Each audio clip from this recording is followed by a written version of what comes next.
Woo! Woo! Man, that's even better. What's up? What's up? What's up? Uh, Think I'm gonna do me a park and drive or a drive and park, smoking a cigar, you know, with the liquor, not driving, of course, and hang around my, you know what it is. Oh, what's up? What's up? What's up, everybody? Back again. Might as well give you a live stream before I go on the computer and do a few tests for this course. It's always fun, always fun. Oh, man. You know, we got to set it off right. Woo!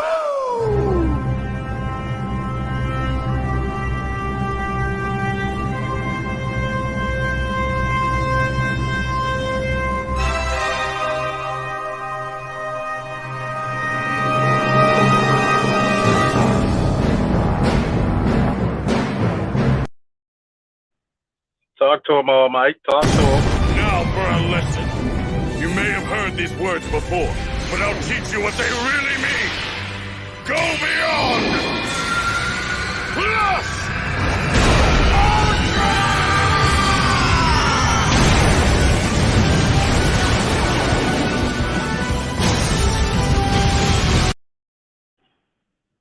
Matter of fact, let's go a little old school and evoke some power real quick. By the power of Grayskull.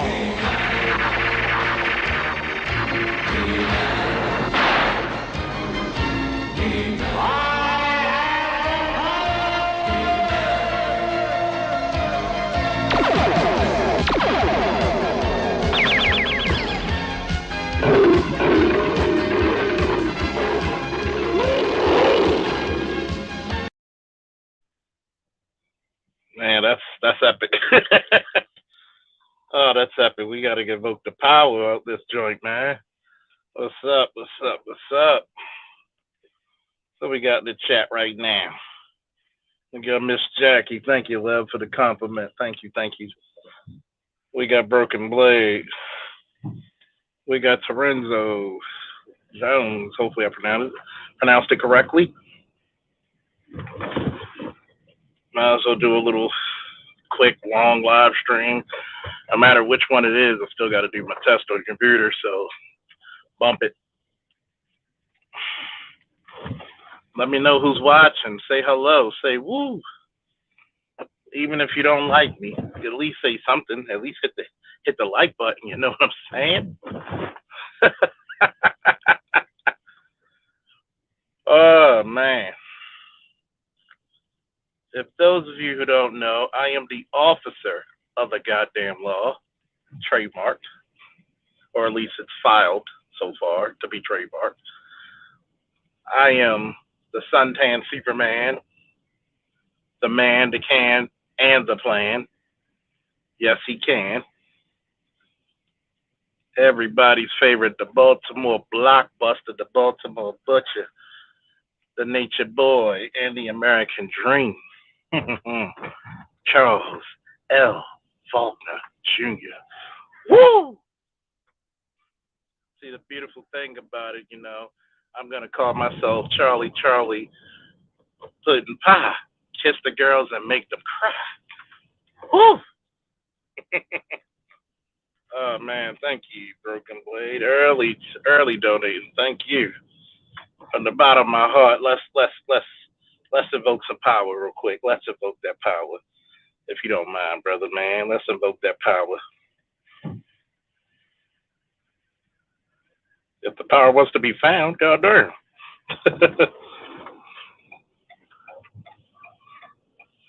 By the power of Grayskull.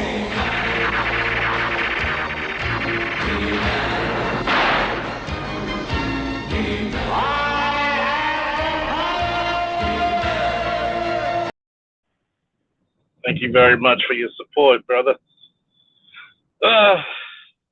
If you haven't seen the title and you just clicked on here, thank you again. but we're going to get into some nitty gritty. One thing you must understand, and understand greatly, is that when it comes to gender roles in 2022, they don't exist until they're needed. I'm going to say it again. The gender roles do not exist until they're needed. It's funny, the longer I date, I'm in the dating world, and the more educated women I've dealt with or currently dealing with, or whatever you want to call it. What's up? I got my boy Mike up here. What's up, Mikey? The one thing you've noticed about the educated women, just like, you know, the cute little lady, one of the cute little ladies I'm speaking to now, she said, "You sure that gender role thing?" I said, "Let me ask you this question, right? If you and I were in the bed and you heard a noise, who's going to answer that noise? Who's going to meet to go check that everything's okay, or to meet whatever danger that's coming through uninvited?" Well, you know, I was a single mom for so many. That's not the question. Who's going to check? See, when you had to check on stuff, didn't you kind of wish you had a big, strong man to do it for you? Because you got to ask yourself this one question. Who's more likely to come out on top? Who's more likely to survive that incident? Joint. Oh, man, we got another support out here. You know, from the bottom of my heart, I thank you. And speak to them all, Mike. Speak to them all, Mike. Now for a lesson. You may have heard these words before, but I'll teach you what they really mean. Go beyond! Plus!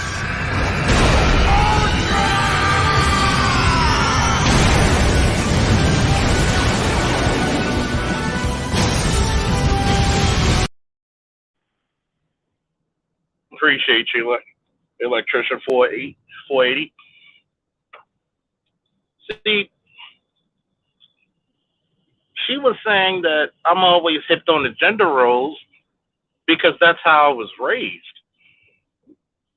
My parents were married, even though they were divorced, and they were married for 10 years and they were divorced. But hey, I got to see what gender roles were all about as a little boy. So there's no misconstruing what's going on in the community and in the world in its totality. You can't say there are no gender roles, but you don't come out of your pocket to pay for the meals when you're on dates. You can't say there are gender roles, but you want the man to be on the curbside of the street while you're walking. You can't say there are gender roles, but you still want men to be providers, even though there's some females out there who's taking provider level roles that can take care of a whole family. And I said, so, and I'm going to back up for a second because I'm going to let you know what happened prior to that. Because I asked her, how come you never got married? And she said, well, I was engaged once. I met a guy for a year and I was engaged for 6 months. And I said, okay, what happened? Well, he wanted to be a house husband. I said, that's interesting because as a person who's been in my line of work, like Mike and Josh and a few others, I'm going to retire earlier than you. And she said, well, that's cool, but at least you're bringing in income.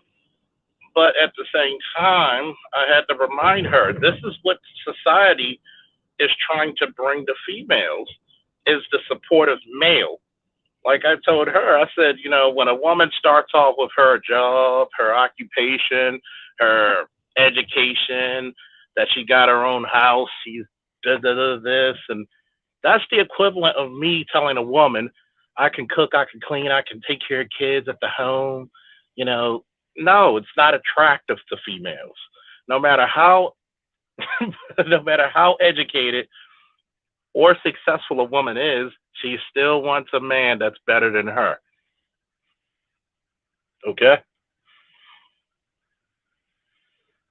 Marion Teresa Jones said gender roles were reduced in the military, especially in the Marines, because everyone's a Marine. Instead, they play a part. See, the craziest part about it, and how long were you in the Marines, man? And thank you for your service. See, the one thing about it is that the military is or was one of the last vestiges that all men had to pull their weight. Till you realize the inner workings of the military, the fire department, and the police department, and places like it, the paramilitary organizations, where there's a lot of get over. There's a lot of get over. And what I mean by the get over is that you want to come out and get paid as much as any man, but you want to do half the work. And when we look at the so-called pay gap between men and women, men tend to work more, which is not something that's a lie. I'm not saying you don't have women who don't work overtime. I knew a few, especially when it was time to go take a trip. But shout out to those ladies. But those ladies are the exception, not the rule. So, oh yeah, he went to Iraq and Afghanistan. Shout out to you and to your service. Another vet of Iraq and Afghanistan. Well, I'm a veteran of Iraq. I didn't go to Afghan, but salute to you and thank you for subscribing. Make sure you hit that bell. Click it twice so you can hear every time I come live and in color. And one thing you find out is that I am woman, hear me roar goes out the window when catastrophe happens. And I'm not knocking women who are educated. Go ahead, girl, get your education. Just when you get that education, use it to benefit your people, not to cost them. I'm supportive of women. See, let me tell you a little secret. Officer Faulkner is the biggest feminist ever. You know why? Because I think that we should hold women accountable just like we do the fellas. No doubt. No doubt, no doubt, no doubt. And see, what happens is when we don't hold women accountable like we do to men. What's up, Bart? What's up? All right. When we, and shout out to the master teacher BGS, extended clips. World's greatest barber. Assalamu alaikum, brother. Other good brother there. Can't wait till he does a live stream teaching us all how to do shape ups. But what you find out is this. When you hold women accountable and you actually have to say, wait a minute, you want this money, we need you as a body to work, there's always an excuse. Even when, and I'm pretty sure, you know, Terenzo will tell you how many women ended up pregnant before they get on deployment. How many would pass out and say, oh, I'm sick or I'm crazy before deployment. And the master teacher said, women love double standards that are in their favor. Of course. Oh, yes. Oh, yes, they love it. Oh, yeah, you're going to get there. We're going to promote the hell out of you, man. So when I got to thinking when she was saying this, I said, so I didn't go too in depth, but I'm like, wait a minute. So you want the provider role without taking up the provider role. You want the provider money, but not the provider role. See, it's the equivalent in the military is you have the responsibilities of a lieutenant, but you have the powers and the rank of a captain or major. So I'm thinking to myself, and I've asked this question several times, how many of you ladies out there willing to give up your jobs and give it to the man so he can take care of you? Before and after. Of course. Of course. And you know what, BGS? I wonder why I have so many military, police officers, firefighters, security, so many paramilitary people who subscribe to my channel. I just wonder why. What's up, Ricardo? And what makes me think is this. This is the same subject matter that feminists actually indoctrinate their people. The first thing that well, we call them Sergeant First Class in our organization. I know what gunnies are. The gunny, you know, that gunny gonna tell them, look, Butterbar, sit down, shut up, and I'm gonna show you how things are ran. And if you know anything good, you'll learn something. And what really tickles me is that when you're paying the cost to be the boss, that means somebody's going to have to take the ride of being the subordinate. But yet, you want to tell us what to do, but you want us to promote and keep kicking out money like our initials are AT to the M. And this is why I'm coming with the hypothesis of modern women love beta males. You want a male who is, I will call him the super beta. You know, you heard it here first, the super beta. See, the super beta is the guy who makes all this money. He's 6'5", 250 pounds, 275 pounds of raw muscle, dick like a fire hose, got 3 bachelors, 2 masters, and a doctorate. Makes about $500,000 a year on a bad year. But subservient is that a motherfucker to his woman.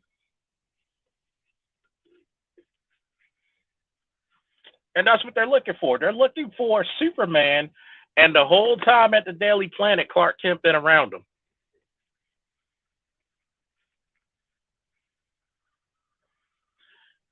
And what makes it funny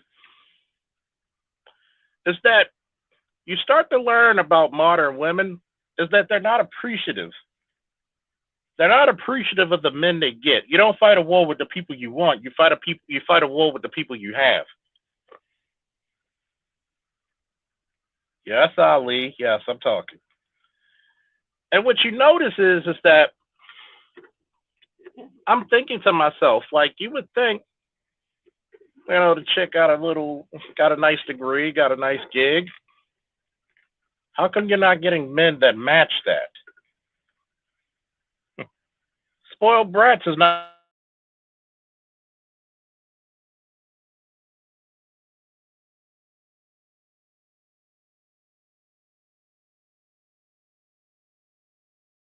Shout out to Art of It More for the $5 Cash App. Hey, he said for the ghetto.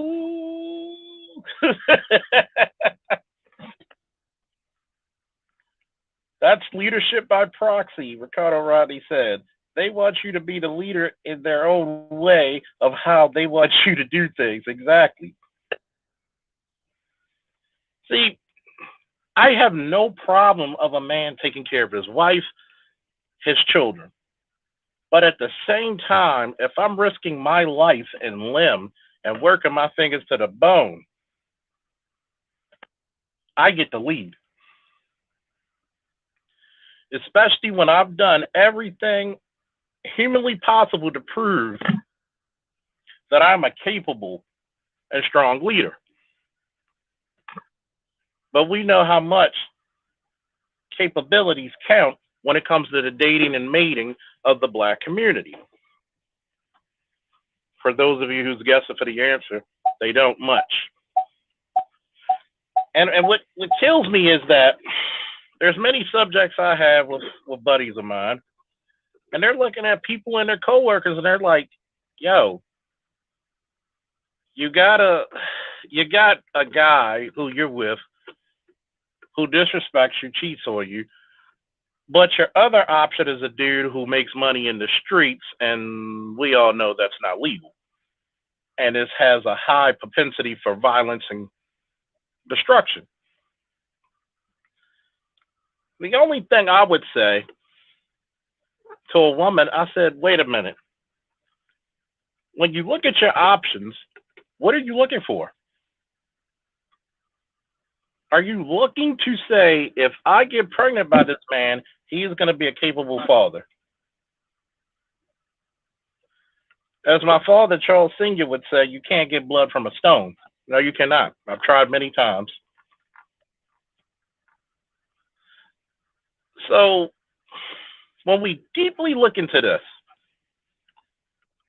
and you talk about gender roles, well, you're so tight in the gender role, but you want a man that works and can provide. So you are too. I'm only saying I'm the biggest feminist you'll see. I'm holding you accountable to what you want and say. I support you wanting the best. Are you getting the best? If the answer is no, then we need to evaluate the strategy and we need to adapt.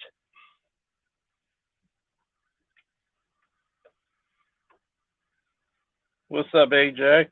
He said, yep, the decisions they make, they make the decisions while you are just a figurehead at best. So you can take the backlash and responsibility when things go wrong. Of course. Of course. How many women have you ever seen say the relationship was messed up because it was my fault? Or at least, will you ever hear them say the bad parts they played?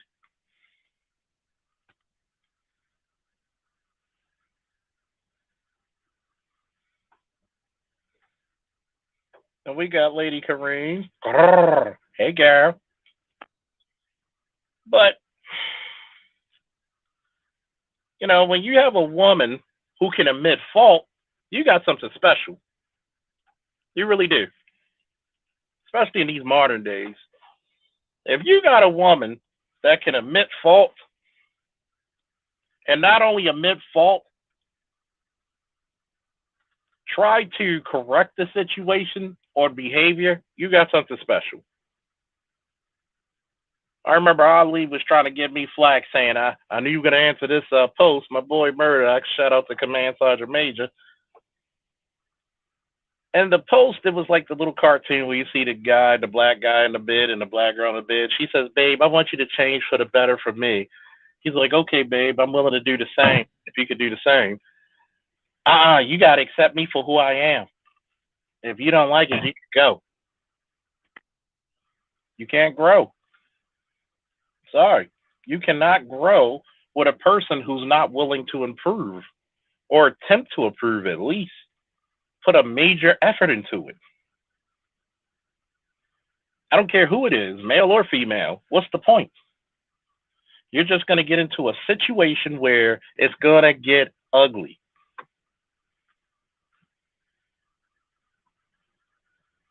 I've been there myself. It's going to get ugly. Up, broken blade. Up. Oh man, he's donated again. Oh man, we gotta give you the Black Captain America. What's up? Shout out to no one for donating as well. I'm gonna give y'all both the special. Woo!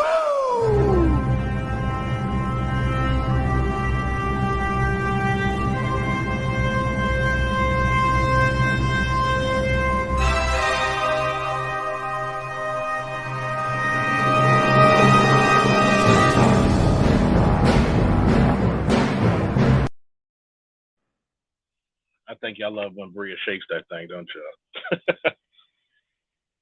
See, I'm not afraid of gender roles.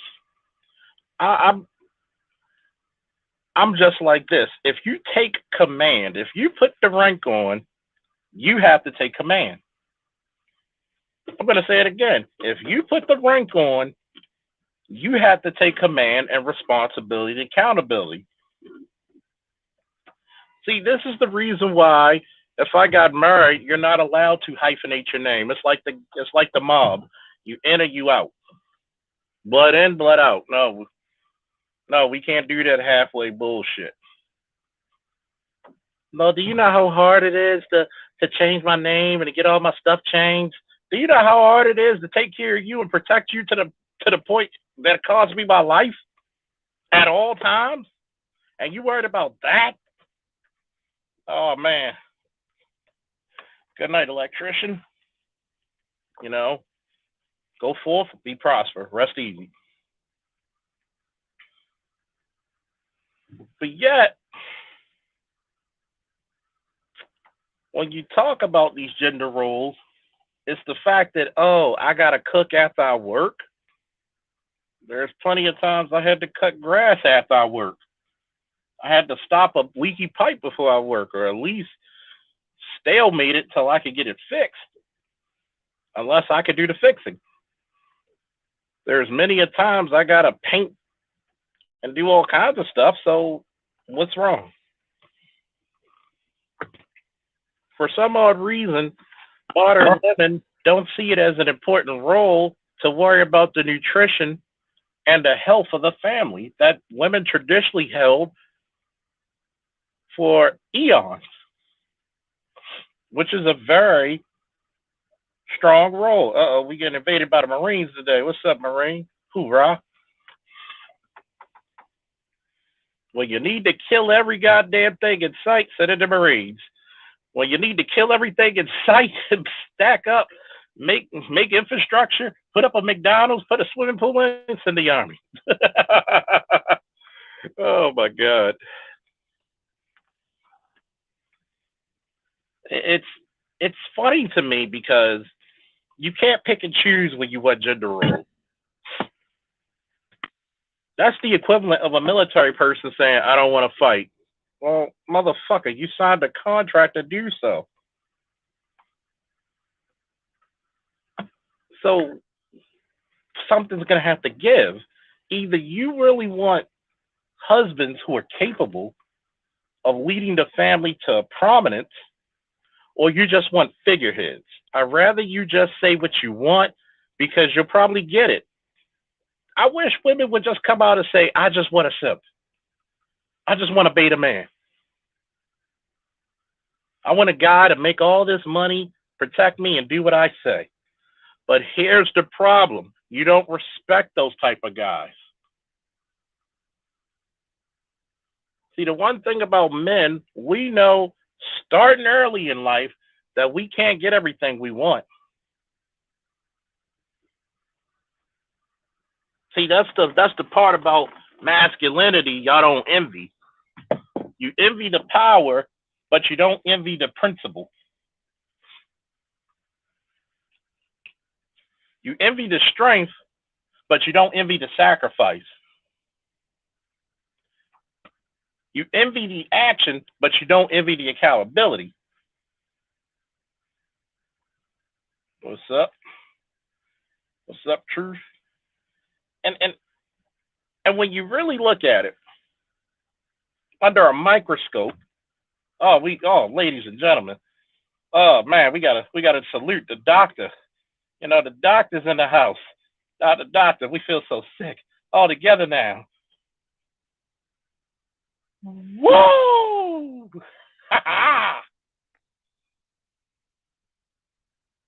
Oh man. Oh, Jesus Christ. Thank you for the donation, man. We gotta, just so y'all can see the whole thing, man. I think y'all just donate just to see Bria. Oh man. Woo!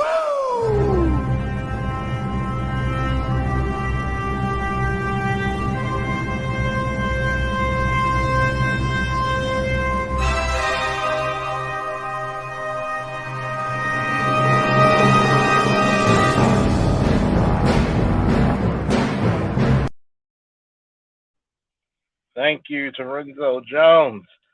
Told the lady in my house, this house is my military rifle. If I go down, even as retired, you best be able to pick up that rifle and keep going forward or leave now.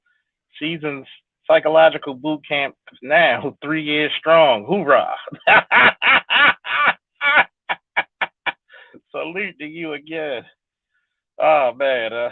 I got a little bit of Marine in my blood. My daddy was a Marine during the Vietnam War. It was kind of some funny things being said because, you know, when my aunt passed and we had the funeral and it was all his friends, all the family friends from the neighborhood because, you know, my mom and dad grew up in Westport. If you're from the Baltimore area, you know exactly, South Baltimore. And you had to fight. That Cherry Hill Westport connection, you fought. You fought like a motherfucker. And they were like, you know what? It was really nice to know when people bothered you, you could go call Charles down the street, you know, a 3rd-degree black belt in karate and a Marine, a Vietnam vet Marine, and you have him at your side, you fighting every goddamn body. Oh, man. See, you got to understand this in the doctrine they're given in feminism, that they're told that they should go for these beta supportive males. But no matter how much of a doctrine that you can bestow upon the ladies, you can't fight biology. Sorry. There's a certain type of man that all women are going to be attracted to. Just like there's a certain woman all men are attracted to. All men are attracted to a feminine, supportive, fit, intelligent, caring, lovely woman. Thank you. Shout out to y'all service as well. Feel like we about to go. Feel like I got enough people in this chat we could take over a city. God damn. But when you look at the doctrine they've been fed, they have yet to actually say, you know what, we've been fed a lie. We've been bamboozled. I don't like this supportive man, but I like this money I'm making. I'm so confused. See, the problem with being in higher academia in corporate America, in mid to high level military, police, and fire, the higher you go, the more the men at that area have to select.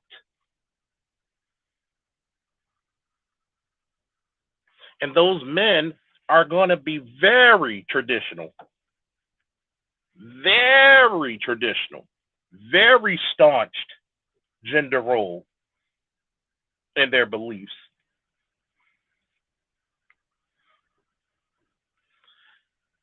When you have a man who's been through war, who's been through turmoil, who's been through the incidents that life will bring you, especially when you have 3 things against you. See, black women always tell you they got 2 things against them. They're black and a woman. I always tell them we got 3. I'm black, I'm male, and I'm straight.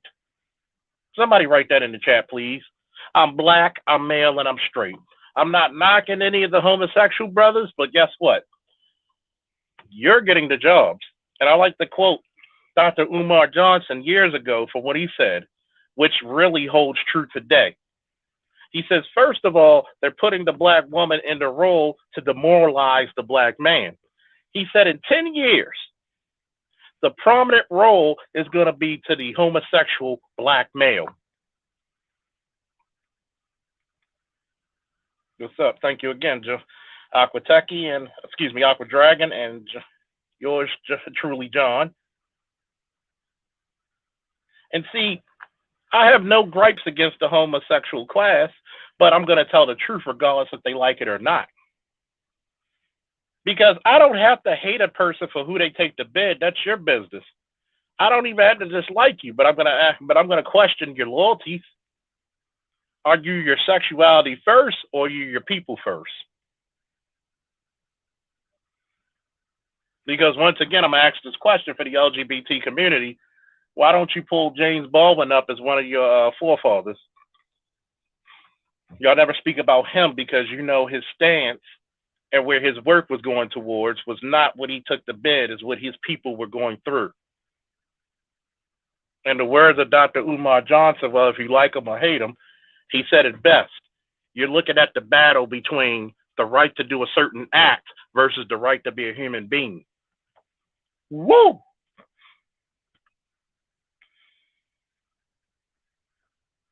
See, those three things that you have to overcome are very, very difficult.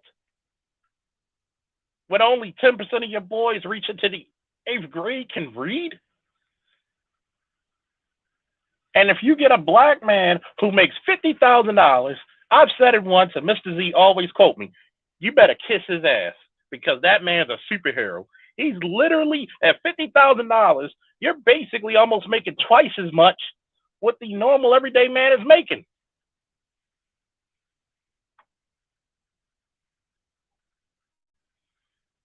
But yet, you don't believe in gender roles, but you still want a man to make some money. You know me, and you know what I'm going to say next. Pick a struggle. Please, pick a struggle.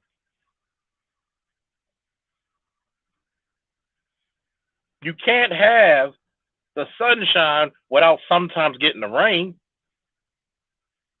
You can't get the joy without sometimes experiencing pain. Yes, I know it's a Frankie Beverly reference. Shout out to Frankie and Maze. Or excuse me, Maze featuring Frankie Beverly. You can't ask for something without its equal and opposite going with you. Nema said, gay black men are viewed as less threatening by the greater society. They're even seen as more complete, and docile. Black gays are even seen as more subservient. Well, they have to be by notions. Uh-oh. Shout out to extended clips. You know, let's evoke the power. By the power of Grayskull.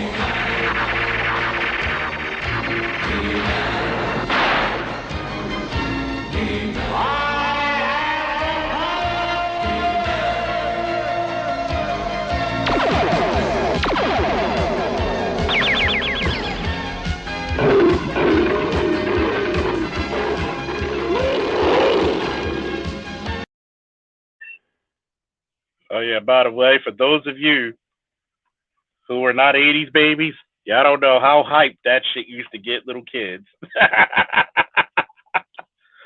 But yeah, it goes back into the last conversation we had on YouTube of when I said, shout out to Roger Report in the building. Thank you once again, extended clips. See, it goes back to, since I brought up He-Man, it goes back to what we said our last conversation. Women do not invoke power, they invoke honor. Why do you think mentally and physically, when they get on this type of pressure, they can't take it? I've said it once and I'll say it again. When you look at He-Man and She-Ra, they're both getting godlike strength, speed, durability, and all these fantastic powers. But one invokes the power, the other invokes the honor. And see, what happened, that too many modern women forsaken the honor. I've said it again. A woman's job is to protect the honor, the glory, and the image of her man and children. Somebody write that shit down. A woman's job is to protect the glory, the honor, and the image of the man and children. So yes, there are roles that we play. So yes, the minute you say I don't believe in gender roles. You just alleviated men for being men. Uh-oh. Uh-oh.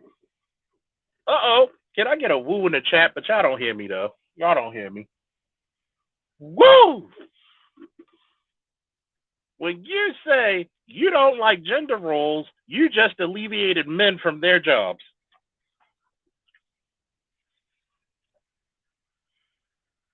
That's a bomb drop right there.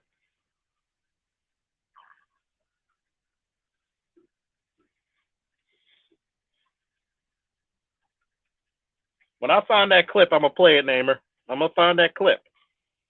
See, when you alleviate men from their jobs, do you know what you're doing? Do you know the catastrophic damage you are committing to the world? Almost 90% of your police officers are men.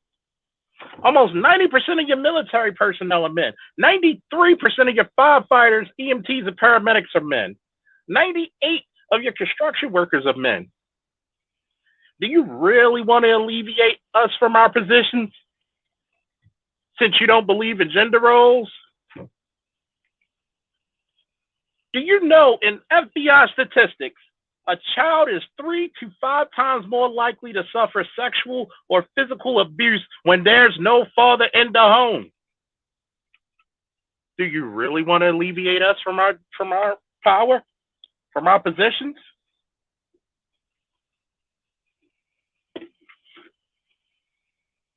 Let's talk about the truth about you don't like gender roles. You don't like the fact that, one, if we actually reach our full potential and have a standard for ourselves and our families and our women, you might not be picked. Hello. Shout out to Terenzo Jones again. The new Matrix. Neo lost power, yet Trinity gained it. It's just like in the new He-Man. He lost power and She-Ra didn't. Everything went chaotic. Of course. Of course, man. See, there's a reason why I could take the Masters of the Universe series and use it and break it down. Because you just said it. There's an imbalance. You know, in Star Wars, there's a disturbance in the Force. Cosmic order is imbalanced. When you don't have a role that you're designed to do, it creates imbalance. And see, with the notions of saying that we're equal, it means that, guess what? If somebody came to invade this country, all the women got to stay and fight. If you don't believe in gender roles, take your ass to Ukraine and kick some ass. That's the first damn thing I want to hear. Go kick some ass.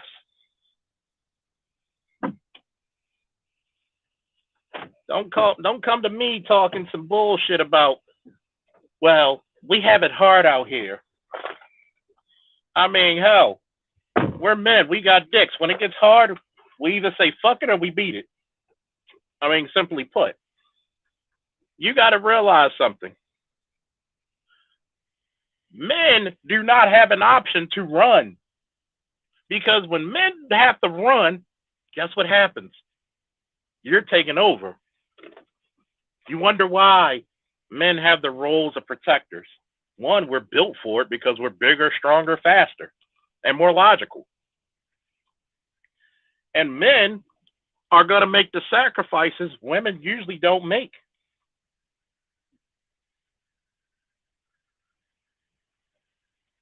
Have you ever noticed in nature, almost every animal, with the exception of probably spiders, praying mantis, and anacondas, the male is usually the bigger one, and hyenas. What happens to that pride if the lion doesn't do his duty? The next generation of little cubs will be killed. Doesn't that sound like the black community today?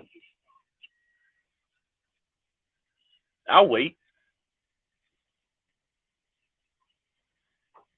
It's delusions of grandeur on an epic scale to say, I don't believe about these roles. See, what you really want to say is, I'm too fucking lazy to be a wife. But I want a man to always be a husband. Like I said, I'm the world's biggest feminist. If I got to do my role 100% of the time, so do you.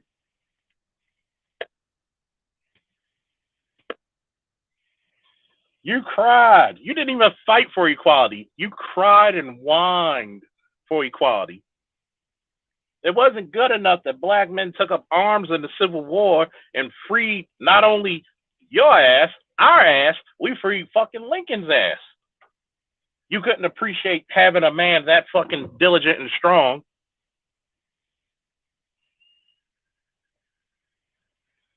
But yet, you still do everything in your power to undermine the authority. For what? For trinkets. For trinkets. And I bet you a day over $1. Once that lady become official with the Supreme Court and she says something that's going to take black people back 20, 30, 40, 50 years.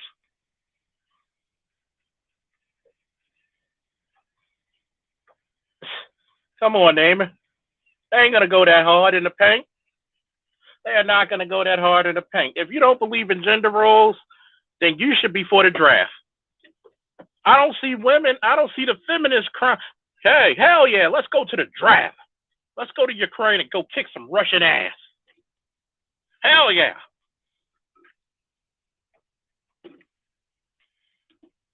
Even in the military and police department, very few women were go-getters. Even she who would not be named, who I dated, who's currently a sergeant, she wasn't going out there, going to the drug dealers, kicking ass. She wasn't chasing motherfuckers down on foot. And the little bit that she did, she didn't get that much action. And when she did get injured, when I taught her how to do takedowns properly, she injured her shoulder, which needed surgery. But what if that guy was still fighting and didn't just submit?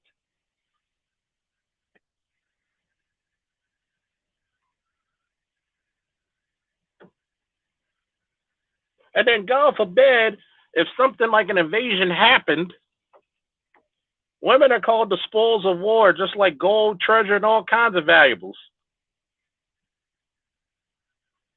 Why do you think in ancient times the women promoted their sons to be in the combat arts, to go to the military, and said about 10 years old, it's time for you to get the hell from under my skirt?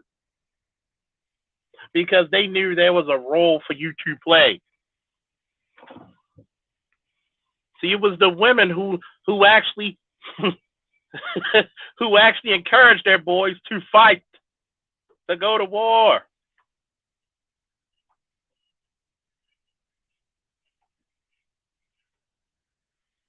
Yep, the spoils of war is booty, aka bounty, and sometimes it was her booty. If we're going to be serious for a conversation or two.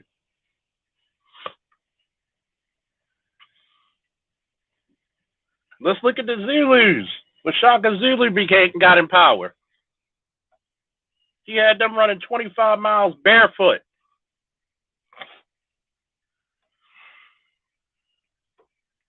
A man of such tactical genius, the British Empire feared him. Oh yeah, the selective service. Let's see them broads do that. Since you don't remember gender roles. I'll be 40 April 1st. So that means if I was up in Ukraine and I was a citizen there, I would have another 20 fucking years of combat to deal with. From what, 18 to 60.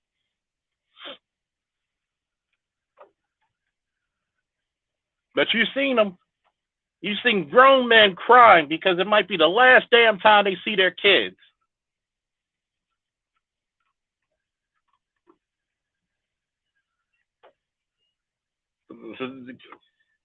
Kemet Gaming, I'm going to tell you one thing about Zulu. Everybody took tactics from him and Hannibal. Everybody. The Horn, ask the tank commander if Captain Jack was on here. Sanddog. The Horn is used for tanks. It's used for infantry as well. Special forces tactics were taken from Zulu, from King Shaka.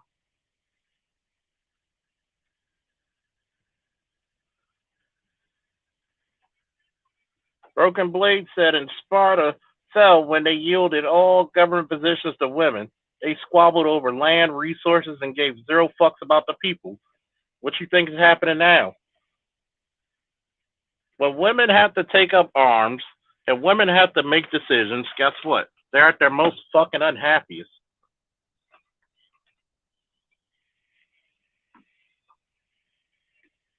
See, women are great when it comes to taking care. Not saying they can't work anywhere else, but women are great when you got to take care of a household or an organization within the eternal.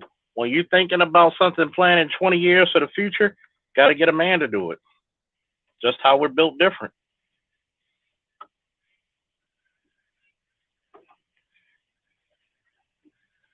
But, you know what Feminine said? We could do every job that the men could do. But I don't see none of you broads running to the front lines.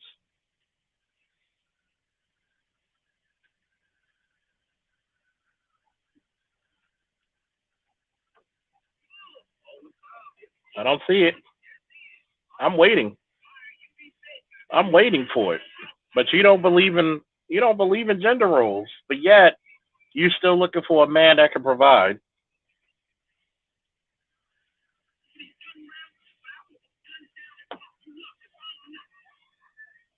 Well, hopefully they don't, but that goes down when you have men available. For some odd reason, when you don't have men in the community, it becomes chaotic.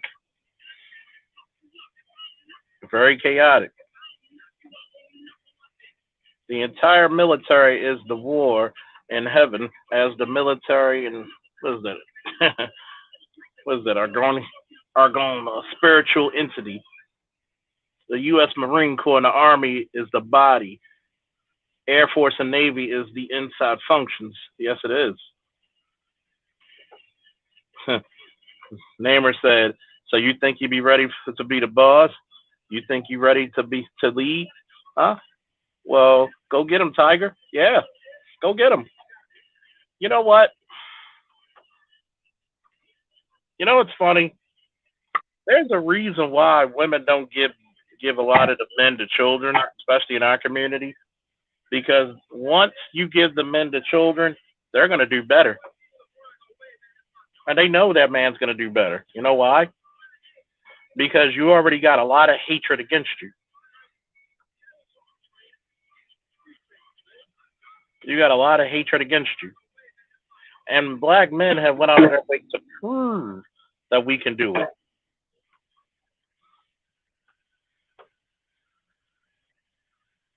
See, the craziest parts about it is this.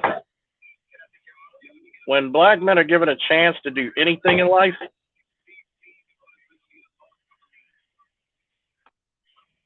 we kill it.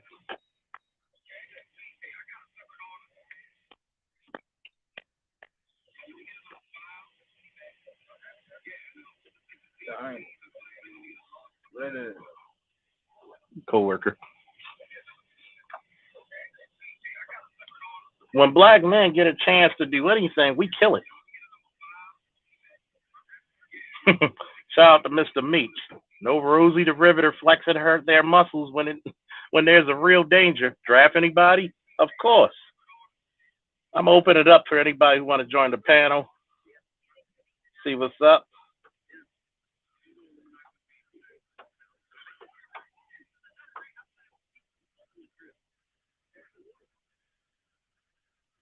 And shout out to Mr. Meach.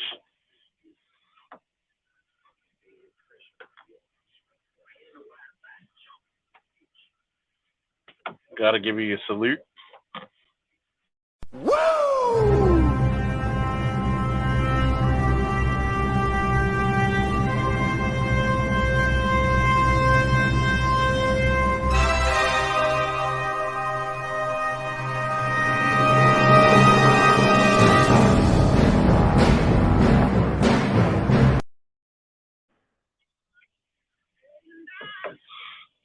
May God forever bless Bria Miles.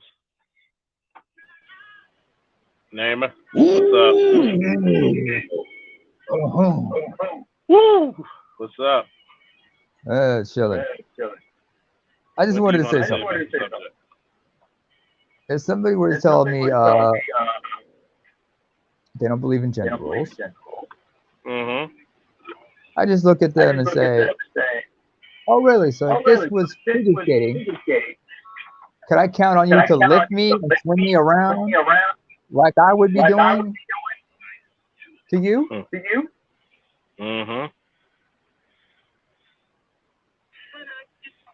I mean, if the gender roles were equal, picture Ruben Studdard and Paige Van Zandt on Dancing with the Stars. Can she lead this big motherfucker? Could she dip him the way he could dip her with ease?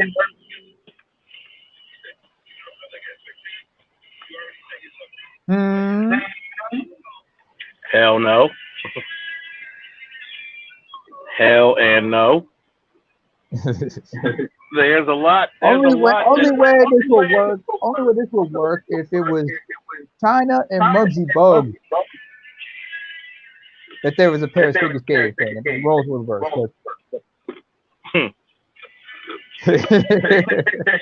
But most of the time, it's not going to work, Hickey. No. See? Yeah, but he be stealing balls too. That's where you see a lot of these gender roles are enacted because, one, you're going to hear a lot of, we co-lead. There is only one commander. Do you remember Chris Rock's special, Kill the Messenger? Yeah. He had that joke about Barack Obama needed a white wife and why it wouldn't work out with Michelle Obama as the first lady. Because she'd be like, he said, like, was like say Barack was like a quarterback. He'd tell a white guy, like, all right, I'm going to need you to run forward and slant right. And I'll throw you for it from there. He's like, okay, daddy. But if he was in position, but he was trying to take a snap, Michelle would right be right next to him, like, what are you doing? We're both taking a snap. No, bitch, I need you in the back. I need you to take the hand off and run.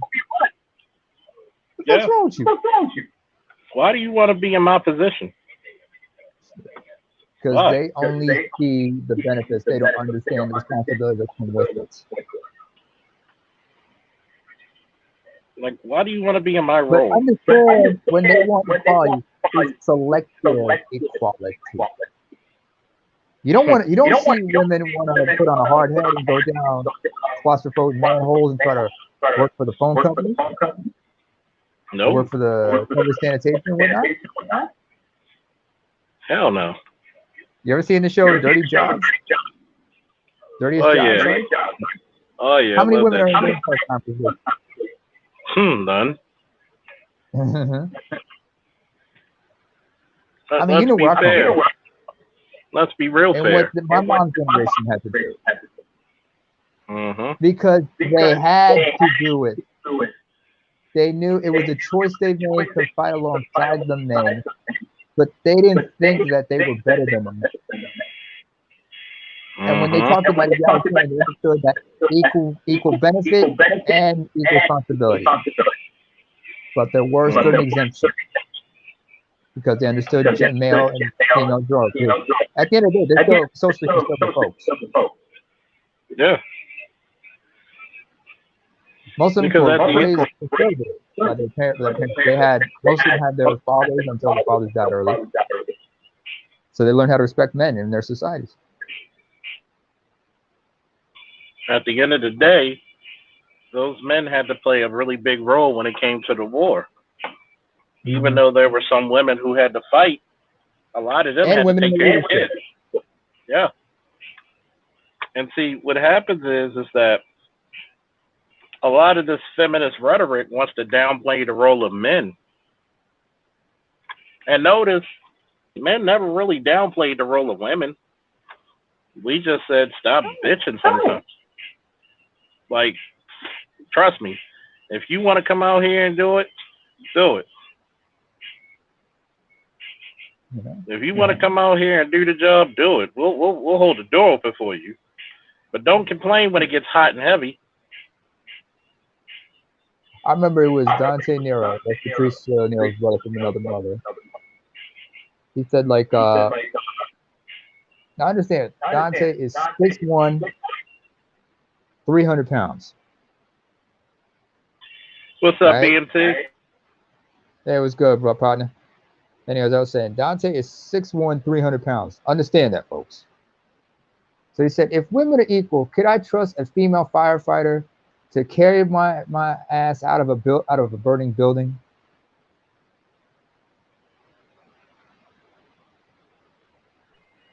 Hell no. Cue the cricket. No. Unless this woman's a power lifter or some shit like that. What's good in the hood, officer? What's good in the hood? What's up, everybody's favorite mother trucker and the rootinest, tootinest, Good. shootinest. Yeah, see, I got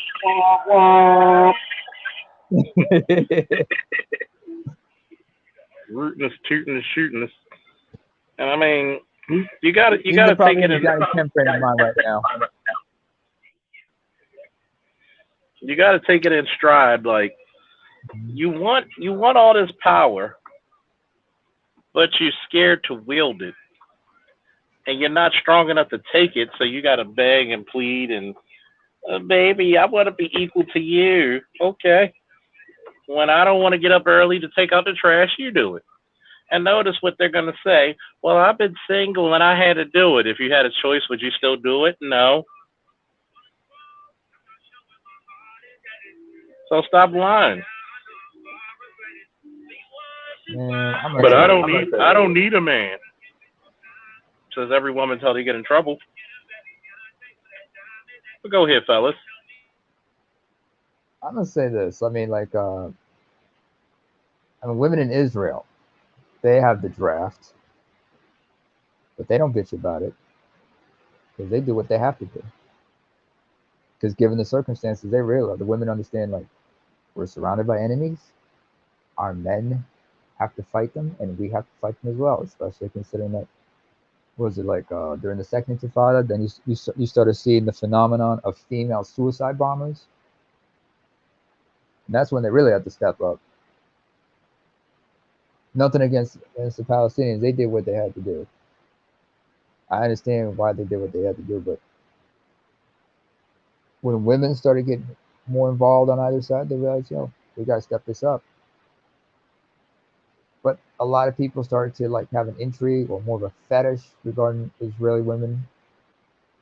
One reason why is because they thought, because when they think of Israeli women, especially those who served in the IDF, they thought of this one character from the show NCIS.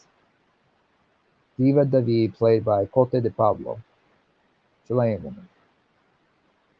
And they thought all Israeli women were kick-ass like that. Not really. A lot of them are very down-to-earth, sensible folks. The national service thing, that's a part of their culture. And they understand why they have to have that. But at the end of the day, they're still women. They understand traditional roles. Even though they're feminists, they still believe in traditional roles to a extent. They don't try to say they're better than men. But see, they that's still the need problem. That's the problem. It's a lack of respect. It's a lack of when times were bad, happy and sad, you know? When What is it they say when you have kids battled out? For better or for worse, for richer for poor, in sickness and in health. I mean, AL knows this better than I do.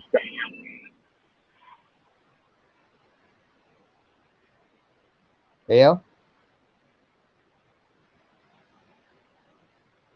Is he on the road? maybe. Well, it's definitely for sicker or poor, for better or worse. But then again, most kids have a mindset like Anna Nicole, maybe. Mm-hmm. But understand, she reluctantly married that motherfucker until she realized she had no other option but to. Mm-hmm. That motherfucker was smart. Second was smart. She was never in the will. He made sure that she was never in the will. He made sure that the son was something she was in the will. Mm-hmm. And why do you think after his death, she, as well as his oldest son, tried to contest the will in court cases? And they were like, "Bitch, you crazy." Ain't you crazy? Even after her death. And even after the death of Howard's youngest son, who was the main beneficiary, but also her power of attorney. After he passed, Anna Nicole's estate tried to challenge the will once again against his widow, and that was thrown out. See, that's the importance of having a will too, by the way. And having people to trustworthy people who will act on your behalf of power of attorney. Mm-hmm. And his youngest son will improve that.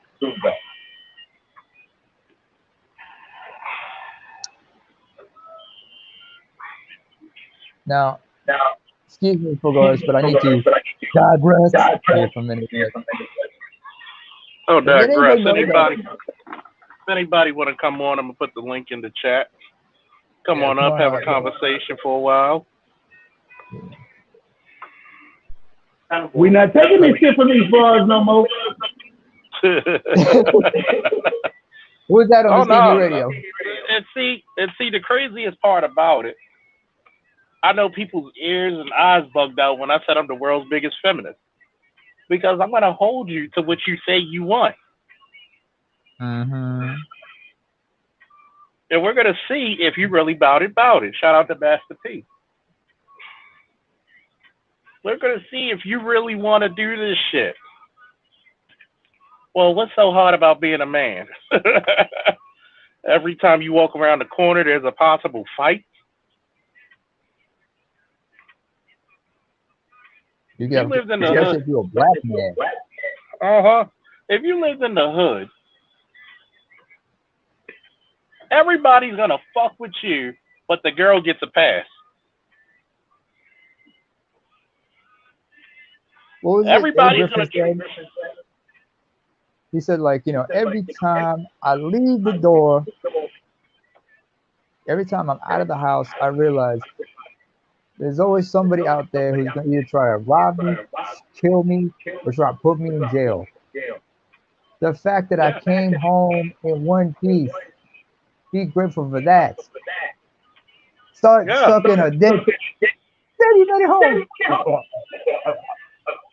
Yeah, and you got to realize this, man. When it comes to just making it outside, just to see the world for what it is a miracle that a black man can make it home. See, I don't fear the police. I fear other people. And I really don't fear much. I'm just I won't even say it's fear. I'm always suspicious. Okay, what's your fucking angle, kid? What's your fucking angle? What's that music playing in the background? I don't know. Ask him. What's he playing in the background? Listen up, song. What song is You that? asking what am I playing in the background? I'm playing T-Tape. No. The younger than Ruby Charles. I don't know. Shit. What's he playing? Ask him what he's playing. What's the song? What's the name of that song? Chrome Cycle. Chrome Cycle. Bye. Lord Dirt. Little Dirt. Hey, okay. Like, hey, we old men now.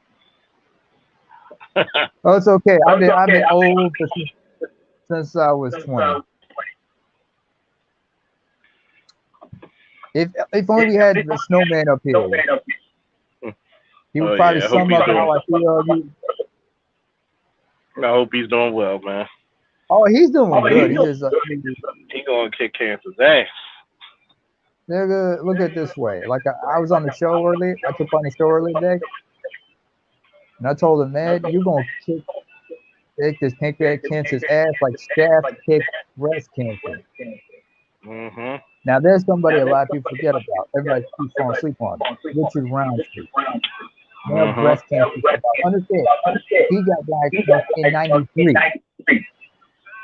1993. They didn't have much in treatment for breast cancer for women, let alone for men. Yeah. Only thing they had to do for him was a double mastectomy and radiation therapy. So he's got no chance. They had to remove his pec.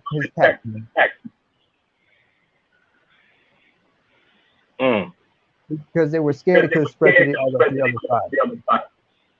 Because remember, that shit will devastate us. If we then get metastatic cancer, we always get the malignant form, the metastatic form. That shit will kill you. That shit will kill you in a matter of months. It can spread from a little bit here all over to the chest. That shit will go. That shit will actually spread to your liver, fuck you up. brain, your lungs. That's stage 3, 4 right there. Stage 4 is terminal.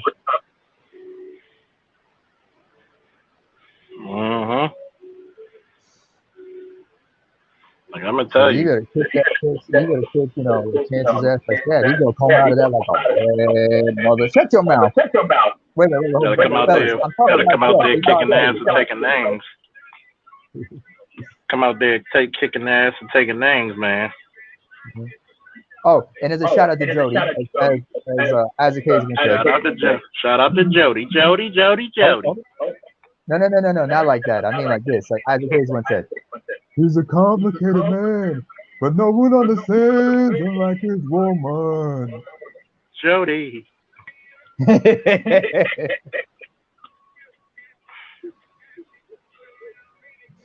Shit.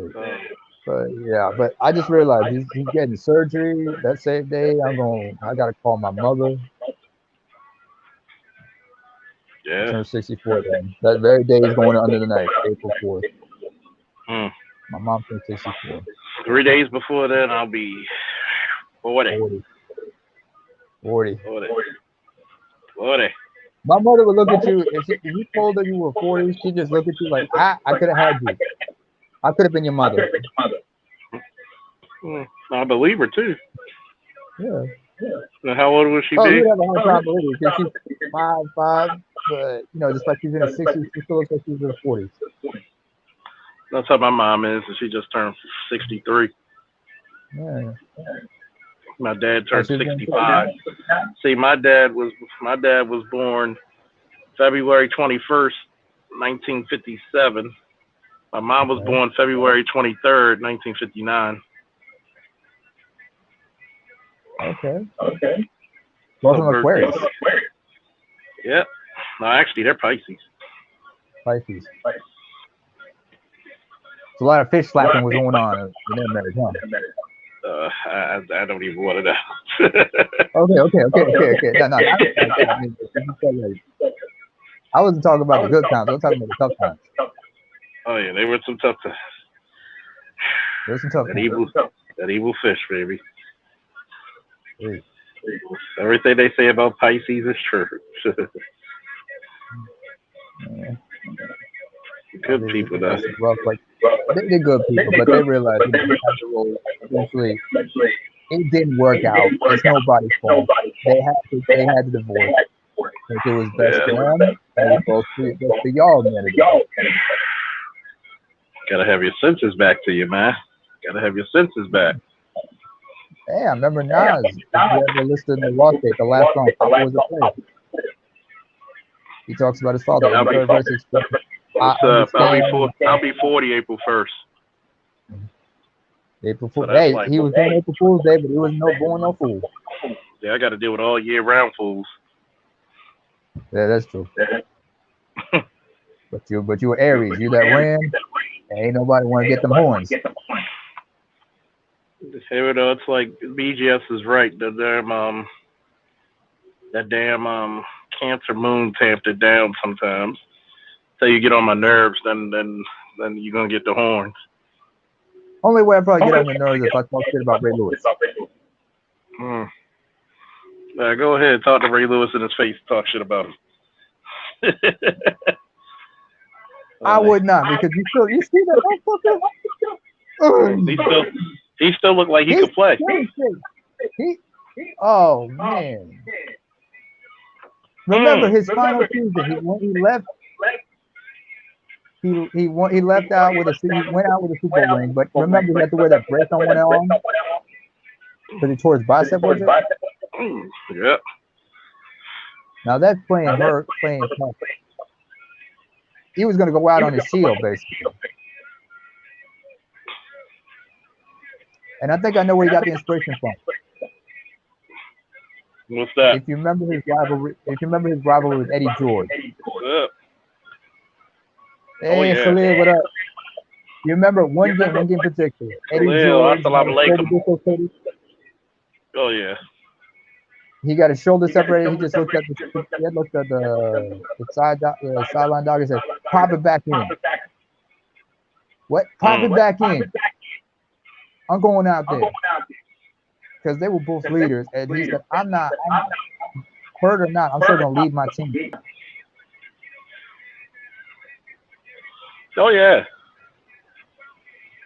Even Ray had to go like, "This motherfucker's coming back." That's what you gotta call a warrior. I mean, you ever see like in boxing or MMA, like when somebody hits somebody right, and the other guy just smiles. He's like, "Oh yeah, now I was looking. This is what I'm looking for." Sometimes you need a good shot to the jaw to wake you up. Don't take too many of them because that'll put you back to sleep. Unless you like Big Country or Nelson, you got that beard and that chin. You got the durability, but you get older. The durability ain't what it used to be. I mean, you got dropped a few times. Bass playing everything. What's up, Philip? Woo, my brother, my champion, my savior. Sharp man in that picture too, man. I'm trying to be one of the best in YouTube, man. See, he a happy man that said that. I mean, Philip Redden Jr. He is a happy man, just like our brother Brian Snow is a happy man. Oh yeah, you got to be a happy man because you can't mope around. You can't mope around because when we were talking earlier about the gender roles, one of the roles of being a man is assuring that everything's going to be all right. Chicks don't want to be around a sad ass man. Yeah, but we're still human. There's times where we just need to take a step back and be like, I'm overwhelmed, even though we need to take a step back in order to push forward sometimes. See, that's the problem. That's the problem. A lot of people don't want to take that step. This is why, like yourself, I was in the military, for what it's worth, but we understand the importance of sometimes having a tactical retreat. If you ever look at trench warfare, it's not just one trench. There's always the secondary, tertiary, and so on, and trenches behind. So sometimes you got to fall back. as much as you have to push forward.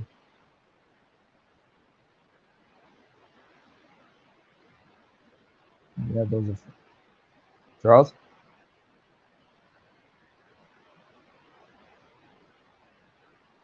Excuse us, folks. I think we're experiencing technical difficulties right now. Just bear with us.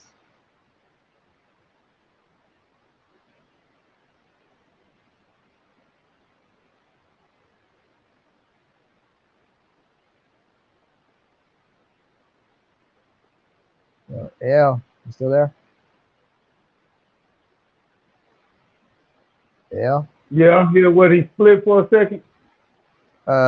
He's got technical difficulties, but he'll be right back.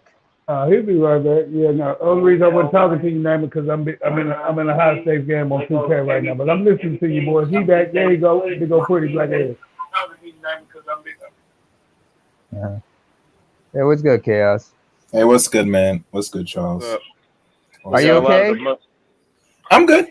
I'm good. I know because I know you. You keep getting messing with my kinfolk half the time and getting your feelings shit. Well, you mean from Africa? What are you saying? I mess with yeah. people? Like which part? But you do like, fam, if you mess with the women, you know you have to deal with the men. It is what it is. And which women? That's one. I know it doesn't matter. I'm just saying, if you get involved with the women, you got to contend with the men because they're like, who the fuck are you? Okay, I guess.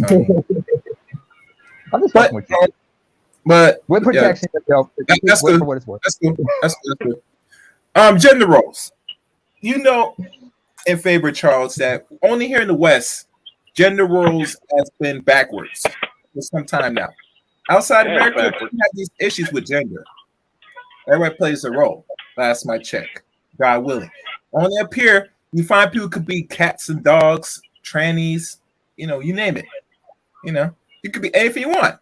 Hell, you could be a ball. Yeah. They're somewhat similar, but dissimilar because at least they're more pragmatic about it. Well, but think about it. Let's say we go certain parts of Africa. You think somebody said, "Today I'm going to be a girl," and it's a man. They're gonna look at you funny. They're gonna whoop your ass. Oh, or some worse. Huh. It's like in certain cultures, it'd be some worse. Hold on. I know. What I'm saying is, in certain cultures, maybe it's acceptable, or in some parts of Asia. But that's an anthropological discussion for another time. But but like if you're in urban areas, whatnot, they probably ain't gonna be happy. But they got more important things to be done with. But some of this shit is just a distraction. Charles, you got background music on your StreamYard? We can hear it. Yeah, he's got an echo thing going. No, he has something in the background. It's all good. Keep going. You got noise cancellation? We're trying to work this new damn iPad. Oh, okay. Hey, don't you got no AirPods on you? For like noise cancellation? Nah. Oh, you see, you're on one device right now, Charles? I'm on my phone, but it's going through the car. I think with the phone and the iPad is catch some reception for some reason. Because I know you don't got YouTube in the background on the iPad, right? Oh no. Yeah, you always got to be cautious because if you run YouTube for some reason or in StreamYards, it's going to start catching it now, unfortunately. Or you could do this. Just silence it on the features and press it once and press again. It should fix it on StreamYards. The settings. If you hit it once and hit it again, it should fix that. But go ahead. Well, that's what they said about most of my girlfriends. Hey, Chaos, I just wanted to ask you a professional question. Since you're involved in your tech savvy and whatnot. Are you familiar with Charles' associate, Snowman in the Morning, right? Charles? Snowman? Snowman, Snowman in the Morning, Brian Snow. Charles has a friend named Snowman. No, I think I've never heard of him before. That's what you know. That's who introduced Charles to this whole YouTube stuff. Well, anyway, Oh, Snowman. he probably show him how to do some like special features, like the videos, like the Panfro and stuff. Maybe that. Yes, no, yeah, but he does like mostly sports and everything, Okay. sportscaster and everything. He's got a YouTube show, Oh, excellent. and but lately, he's been dealing with some technical issues and whatnot. I was thinking, like, has Charles ever thought about contacting you? Maybe you could be of some help to him. To me or Charles? No, you might maybe through you directly or through Charles. He could try to reach out. Maybe contact. If somebody can send me a link in the private of his YouTube channel, I'll examine it. Oh yeah, hang on. I'll do that. Okay. Let me look through. Because one thing, tools, I'm not saying reach out, but Charles been telling people, maybe not enough on his channel, that at the time when I was suspended, I was available to try to help certain people with their YouTube channels a little bit. Like I helped Charles. Not much people really try to make the conscious effort to how to contact me or hit me up or whatever, because in my opinion, some brothers and a good portion, they don't really find the emphasis of seeking simple help. Now, I'm not going to say you're going to be a sensation overnight on YouTube if you go do this content, but I give you some pointers because, like I said, I learned the hard way. And, at times I'm still pushing through, but certain things now I can see that people have potential that if they do this different or this different, it should have a greater result. You get me? I mean, there's certain things down the pipe that I'm about to do. I've seen the project. Thank you.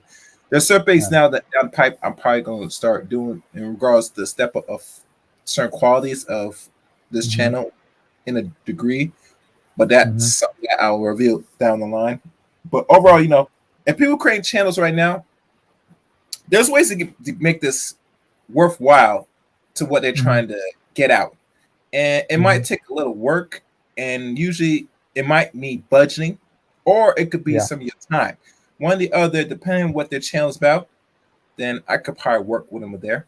Now, will I be free? I don't know. We shall see. You know what I'm saying? It's not, if I do charge, it's not going to be enough much if I decide to choose to. But like I said, But like I said, if you look at what Charles has done so far in the past, now almost 2 years since I started this journey with him back in July 5th of 2020, he has come a very long way. You get me? The only thing now, if anything, he really want to take it to a great level, if he chooses to, that the cam me up will eventually be the next stage. Well, like I said, everybody moves different with their channels. As you know, the one content creator that was once a cop, he is growing pretty sustainable. And at times, there's nothing really he does different what Charles does. But the difference is Charles is more experienced because he has a military background. He's well versed with people, and he's very crafty. What cop are you talking about here? Oh no, I'm talking about another content creator that was in the same police force like Charles. No, Charles been doing it for almost 15 years, and he's been doing it for 13. But the difference between him and Charles is the other thing is just notoriety. You get me? Because let's be honest, Charles don't hold no punch strings with people, especially women, and that's why if Charles, if you're there, you still there, Charles? Well, I ain't going nowhere. I pay rent. yeah. Goddamn right you do. Keep paying it because I like being on the show. That reminds me, Charles. Yeah.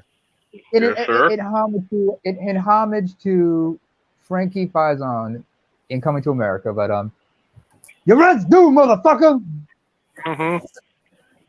Like I don't care how many fucking times you drove yourself to the steps. Your shit's out Monday. As you were saying, Chaos. See, by the way, for all you guys and girls out there who want to start your channels, connect with Chaos, support Chaos. Go link up to his channel, and trust me, Chaos will bring you to life. He's done it for me as a testimonial, non-paid, but hey, that's how you know it's real.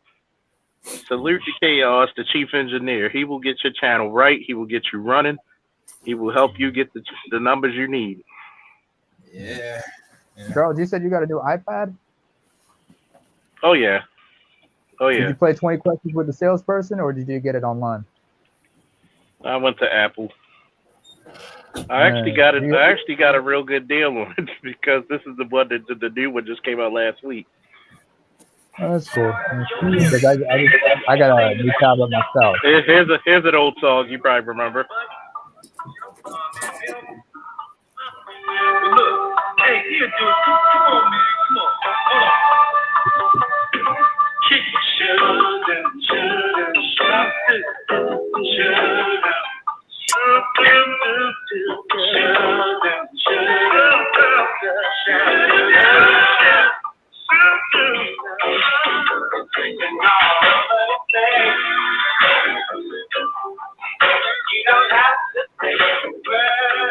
Oh yeah, that's classic right there, baby. So sweet, it makes your teeth rotten. I mean, that's what I said about my ex-girlfriend's mother. She was a sweet, sweet lady. Hey, Charles, you need to eat. Getting skinny, boy. I was like, she was like one of them down south moms. She was one of them down south moms. Yeah. And she was so sweet. She gave you diabetes and cavities, man. She was a sweet lady. Mm. And she actually checked her daughter when her daughter was not being so nice or being disrespectful to me, and I was about to say something, and her mom came over there with a goddamn newspaper, hit upside the head. Mm-hmm. I apologize for that, man. Yeah. So you talking to a real man? You better apologize. And she looked at it, then I said, "I'm sorry, sir. Sorry, what? Sorry, Mr. Faulkner. Thank you." Chaos, Chaos. Me and her father got along all the time because her father was a retired. For all you Marines in there, he was a retired command sergeant major in the Marine Corps. So hoorah to all the Marines. Yes. Did this man ever meet your father by any chance, Charles? I think he did. Man, they talked like an hour. God. I'm sure those two were just probably having a laugh, talking shit about their times in the Corps and whatnot. Oh yeah, that's pretty much what it goes on. You know, it's bad enough, you know, black people are so communal. We could meet each other outside the fucking corner store and it become a 3-hour conversation. God damn it. That's just black people. That's why when people were like, why do black guys stay outside? Because they're talking. Not everybody on the corner selling drugs. Just we talk too goddamn much. They're sitting on some steps just talking shit, just watching things or waiting for a friend or something like that. Like, man, I ain't see you in motherfucking 1,500 Mondays ago, motherfucker. Yeah. Anyway, Chaos, what you said about learning shit the hard way, I can attest to that because there have been times where I've had to learn certain things the hard way, but I had the decency to so how you pass feel, that man? on. Oh, fortunately, I had my helmet on. You know, my dad. Because remember, you're dealing with a hard hat, baby. That's Army. That's an Army Corps engineers reference, folks. But shout out to the ACE. But like I said, like, you know, I just had to, like, I like to fiddle with certain technology, but more on the software side than the physical side nowadays. But even like say, like, if I want to buy a new phone or something like that, I've learned from my father, because I used to go to electronic stores with my dad as a kid. Always ask questions. Always ask. Always do your research before you get something. Because one thing I think black men have to realize is that you have to be more of a conscious consumer than the next person. Don't just look in the brand. Look at it and see if what you want is actually going to fit into your life. Because any piece of technology you buy or any piece of clothing you have, you got to see it, or shoes for that matter, or whatever it is, it has to sustain you in the long term, because you have to look at it as a long-term investment. Even if that is like, even if it's something, even if you just have to change your phone every 2 years, you got to make sure that you keep that shit up on par. And if you buy a phone, it's not enough just to buy the phone. You also got to get a screen protector, case for it, so in case it drops and shit like that. You know what I'm saying? So you just got to do what you got to do. As far as the tech side of it, like, you know, looking at apps, looking at certain technologies, or if I gotta need something, I have to look online and find the right stores where I can find things at an affordable price. good quality. That's what I think about being a conscious consumer. Even the Apple store. I mean, Charles, you still there? Charles? Yes? Yeah, I'm here.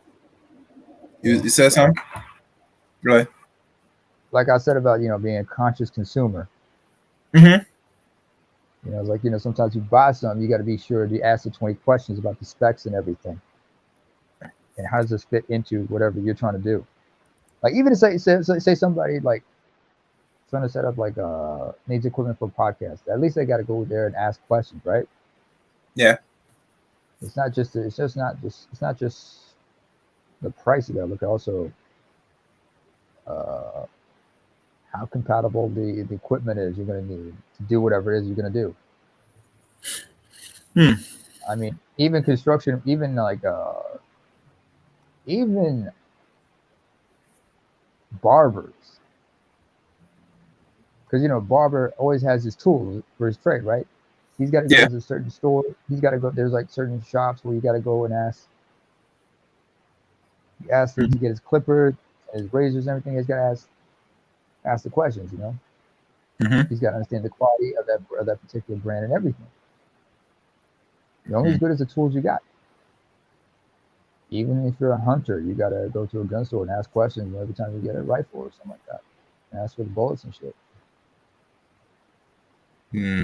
Okay.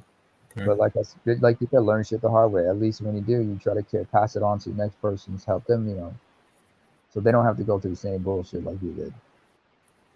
Well, learning the hard way, they pay back forward and they help you out in return. Learning the hard way is always a good thing. To be honest, it's always a good thing to learn the hard way. To be honest with you, you get me? Because at least you get respect to know that the growth it takes just to get where you need to be. Well, there's certain things you can only learn the hard way, but there's some ways you can learn the hard way, the easy way, the smart way. Because which is certain things you can only learn the hard way, and sometimes you have to get scarred doing it. Other times you gotta ask, do I needlessly have to go through this the hard way? Is it absolutely necessary, or is there a better way to do this? Yeah. And that's where you think. That's why people have to sometimes think outside the box or be more innovative. Or find alternative routes. But in the words of AL, I digress. But, yeah. Oh yeah. I mean, especially like anytime like anybody that tells me about phones, I remember it was like there's like where I'm at. There's like a couple of shopping malls in the next town over, and the two major telecom providers, they have their own little stalls or their own stores. And one of them I went to, and there was this one young man I met, about 19 years old, cool cat, dark. He's Norwegian through and through, but he's of South Sudanese and Ugandan origin. So we kind of vibed on each other, being East Africans and whatnot. And when he was when I was asking questions about the iPhone 13, I was like really asking really serious questions. And this kid could hold his own. He could go. He was like, he was he was pretty tech savvy, but I like comparing it to older models. Do you think this is better? Really? And he didn't know, and but he was showing his age. He was only 19, but it did challenge him, and he had to dig deep. But the point I was doing was that I was being a conscious consumer, asking questions about that, as well as asking about what kind of packages they had for that particular telecom provider he was working for. Like I said, if I want to get a SIM card for y'all, what package can I get? What, this and that. It was just me just going in there, just asking questions, just like reconnaissance for me. Anytime I go to any store, because anytime you go to stores, you gotta ask questions, and sometimes you gotta do the reconnaissance yourself. Go to certain stores, like especially electronic chains. Go to certain stores, check out the prices, compare, or even do the shit online because they always have websites and their online stores. You can see, see and compare. Mm-hmm. That's a lot of shit. But, like learning the hard way, learning the smart way, asking questions. This is how you see things all tied together. Oh yeah. But anyway, back Oh, yeah. to gender role. Oh, somebody get a donation or somebody get a warning? Oh, for the people watching, we got 30 Shit, people y'all right better now. not come up in here with no goddamn warrants. Mm-hmm. What warrants? Unless the warranty has expired.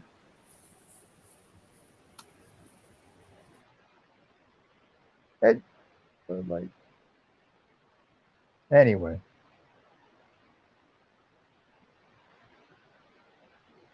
Oh man, we need somebody. Who's online? Give me a woo if you guys are still in the chat.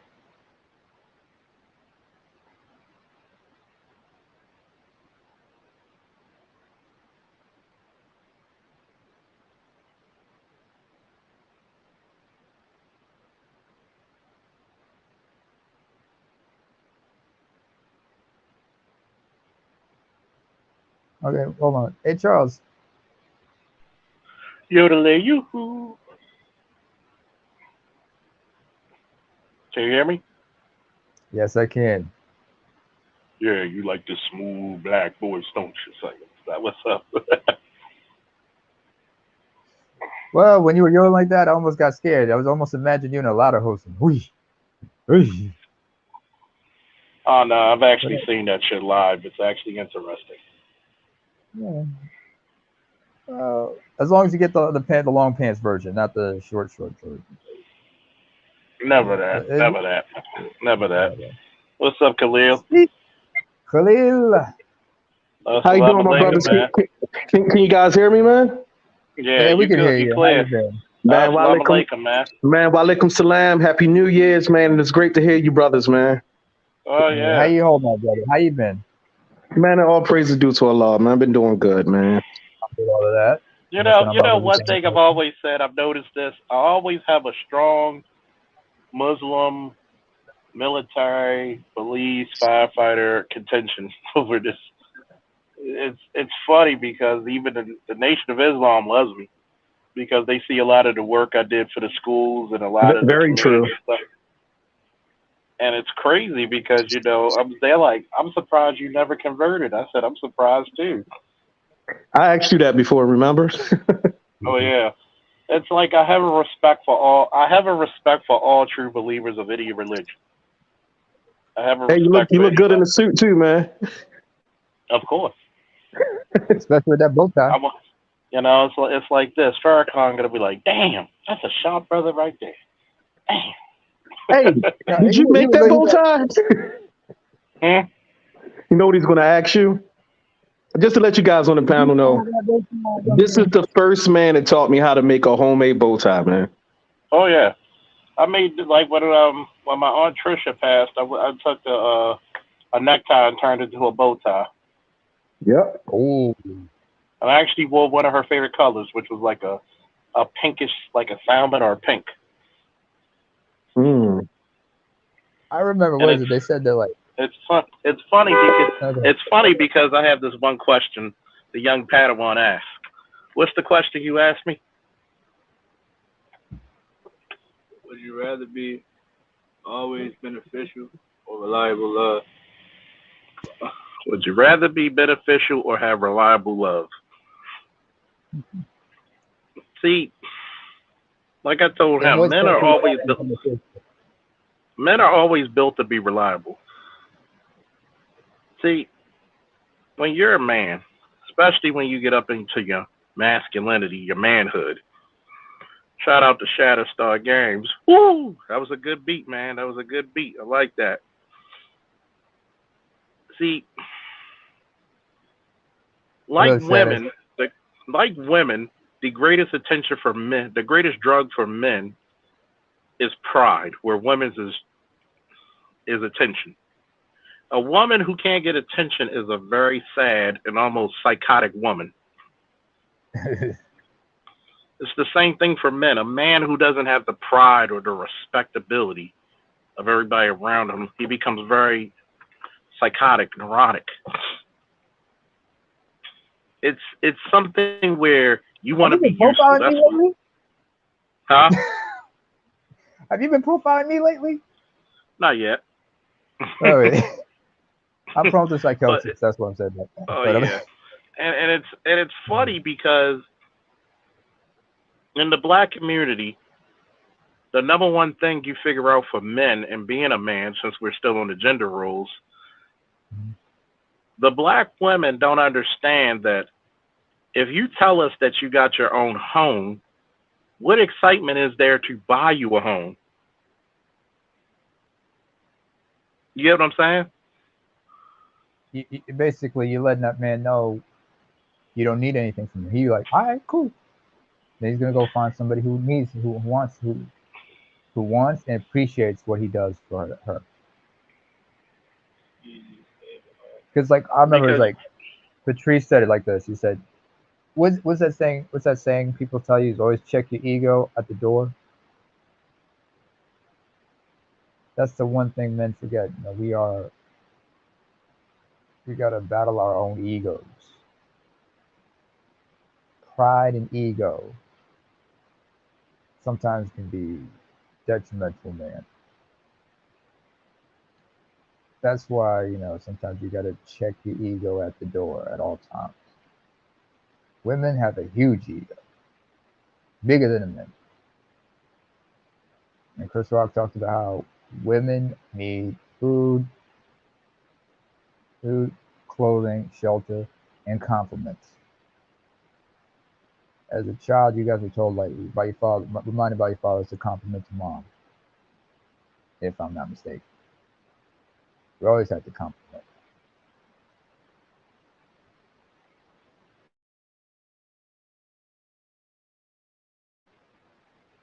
Anybody else want to get on this? What we talking about? How we can't stand them? No, we were talking about, is it better to be, what was it?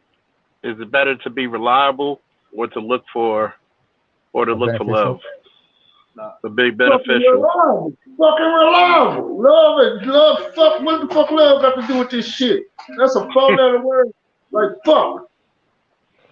Excuse me real quick, but man, I miss you, bro. I swear every time this guy talking is on here, man, you make me laugh. That's a true Texan, baby. I love that guy, AL, man. boy. I love that guy, man. AL is so poetic. I wish AL could just, I wish he could just start his thing where he just talked to you about that old Texas wisdom while he riding the truck. But he always come right on time, man. Don't matter what anybody talk about. Like, he might be late, but he's always on time, man. See, the one thing about it is, guys like AL are like throwbacks, man. Just tell it like it is. Don't give a fuck how people feel. If you feel insulted, fuck you again. And that's what we're missing, is because a lot of times we've been raised in a very feminist society where we got to think of everybody's feelings. See, the reason why black men have trouble competing with other men is because we're too soft-hearted. Hold on, Charles. I know you was using it in an analogy, and I respect you. But I thought this was a no F zone word. We don't use that. I can't even get it out my fucking mouth. I can get fuck out, but I can't get that other word out. We can't use that word. Remember, we think around here. You see what I'm saying? Always on time. Oh yeah, because you gotta think about it. You gotta think about it. You know, I'm gonna talk about some heavy fucking subjects, and sometimes the only F I give is the fucks that I got, and I only have but so many left. And we gotta know the truth. And see, this is the reason why people want to shut us up, because you're getting too close to the goddamn truth. The truth is, when men feel bad, when men have sorrow, when men are in trouble, who the fuck's coming to our rescue? Yep. It's usually going to be other men to reach their hand out to pull us up. And it was like that time when Miss T85 came on here saying we worship black men. How? Please tell me this story. I'll wait. They're a whole pack of farpanugan, bro. You can't believe them. Can't trust them. Can't trust them. And see, the craziest part about it, like I told a young Padawan, I said, look, at the end of the day, you may have to do some stuff that your family, your friends, your girls may not even agree with. Not everybody wanted me to go to the Army. Everybody was telling me how dangerous it might be. And I'm like, nigga, aren't we from Baltimore? That's like the Jamaican calling the African black. Mm-hmm. Yeah, but this way. Charles, I was surprised that don't you come from a long line of military men, and they did try and tell you not to go to the military? That don't make no sense. You know, I'm saying. Wait. Was it actually his own members who were in the service that told him not to go, or was it other family members or friends, for that matter? That's the question, Chaos. Who were the people who encouraged him to go, and who were the people that were trying to discourage him? It's usually the women, in my opinion. When I had to go,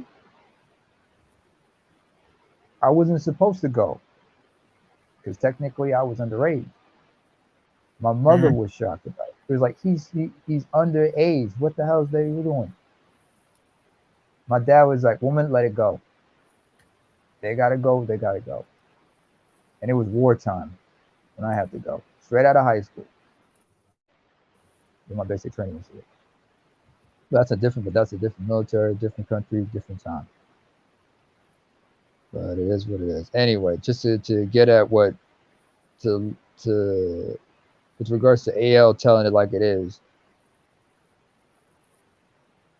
Man, I got these these Twin Towers, man, and they just coming up short. They just made me bring out my varsity squad. They just made me sit over JV Indiana down. I was trying to kill him with Reggie Miller, but he could only go so far. You know? AL, let me put it this way. There are times, the truth is kind of like drinking. It's like alcohol. Sometimes you want it in a straight shot glass. Other times you just want it in a wine glass and just slow sip. What I mean, I say that to say this. There are times where you got to tell it straight, and there are times where you got to be diplomatic. But it's all in accordance with the context, the time and the place for everything. You know what I'm saying? There's a time and a place for everything. Yes, sir. You're absolutely right. The next time you use that analogy, we're not using wine. We use cognac around here. Oh, right. My bad. Cognac. My bad. It's either you take it. It's the truth is like this. Either it's a straight shot of Hennessy, or it's a slow sipping that Cavassier. I have to use that bucket. I have to use that bucket round reference. Maybe I'm a people from Muka, but I'll pass on the mother. Hey, everybody's got their brand. Everybody's got their brand. No, sorry, Khalil, I forgot you don't drink. Don't worry, I don't either. Hey, I got a good one for you guys. No, I've indulged before. I got a good one for you guys, right? So I'm doing this part-time at this hotel, right? And it's who ain't got no goddamn body shit. Say what? What they talking about? I said he wouldn't be a man if he didn't ever indulge shit. I don't know a man in this world who ain't got at least one vice. My granddaddy told me that a long time ago. He said every motherfucking body, man and woman in this world, got a motherfucking vice. Now, I'll give you an example of that. As long as you can support your habit, you're not an addict. The minute you can't afford your habit, then you become an addict. The I agree. Support what the fuck you indulge in. I digress. You know what? Let me run with that for a minute. Because I got the perfect example. If anybody's a WWE fan or wrestling fan, y'all remember the name Mark Henry. Silsbee, Texas' own. He talked about how, and he was on came from a family of 10 boys. Oh yeah, a big man too. Mm-hmm. 400-pound big man. He was a power lifter. Yes, he was. But anyway, yeah. But anyway, like he said, he was a well-disciplined athlete, being that size and everything. He told you, first of all, and this was on Stone Cold's podcast. He said, first of all, I don't drink alcohol. I don't mess with no drugs. I don't smoke cigarettes, with the exception of occasional cigars with the fellas. I do none of that shit. And then Stone Cold looked at him and said, so how were you able to maintain being on the road? And his answer was, strip clubs. Everybody. Hey! Yeah. And he went on to say, and, Stone Cold laughed his ass off, and he said, let me put it this way. You heard the $1 Million Man said every man's got his price. Well, every man's got his vice, and mine was strip club. Every now and then, I gotta go to a strip club, just pop out a couple ones every now and then. So we all had our vices, as long as it was meant to like maintain. But some people, they went overboard with some of that shit. Hey guys, so check this out real quick. I'm working at this hotel part-time just to make ends meet, right? Uh-huh. Great part about it, I'm a manager just like most jobs I work at. So, I just tell people what to do. The second part about it is like 80% people of color that work there. And that's from brown to black. Only, of course, only people that's, of European descent is the upper management. And they're literally European descent, like Russian.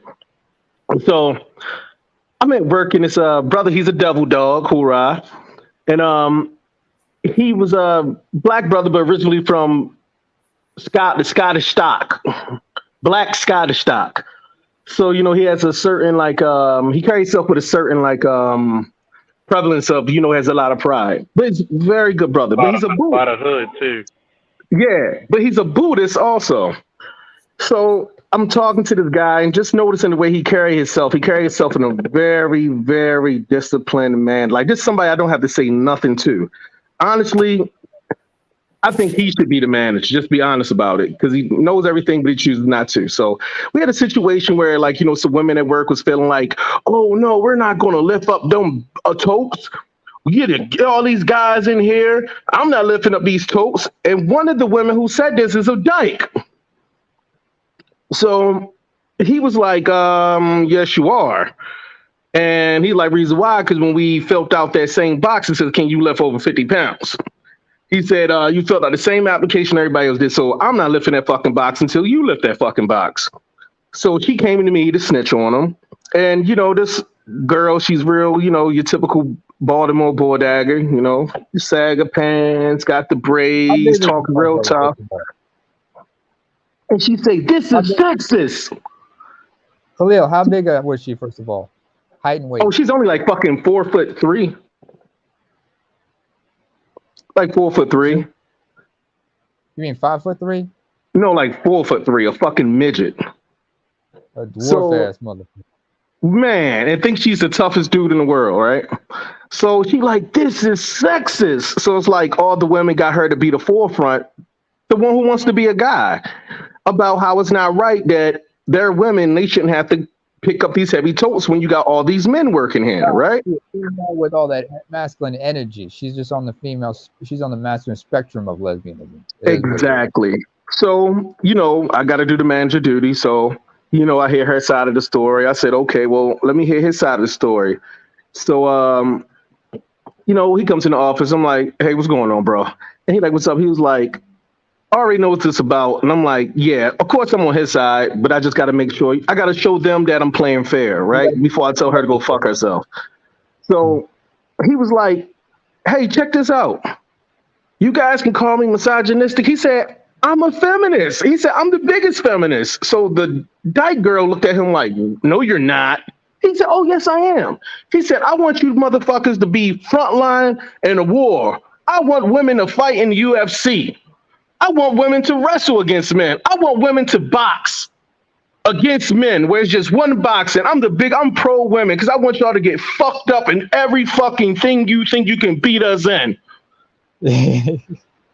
So she went and said, I'm going to upper management.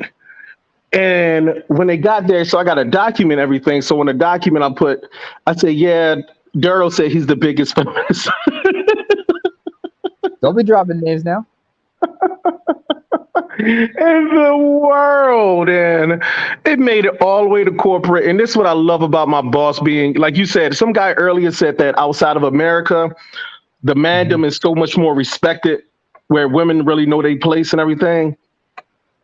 He came in there and was like, so it got back to the Russian boss, and he was like, so what's the major issue? I'm like, the issue is they feel that they shouldn't have to lift up the toast because it's men here.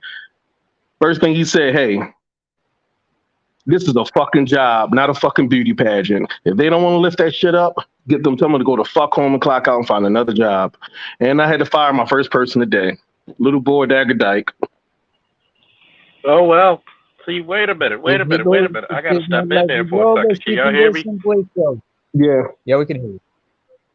I'm going to say something. See, the one thing I always notice when they try to put those little manly tattoos and all that shit, and they want to be false men, as I call them, how you going to complain about what men do, but you trying to be one so badly, but yet you shouldn't lift shit because it's heavy? Now, if it's so heavy that reasonable, it takes two people to lift it, cool, we'll help you, but your ass is still lifting. First of all, this is a dwarf we're talking about who was bitching. Exactly. First of all, it's a dwarf.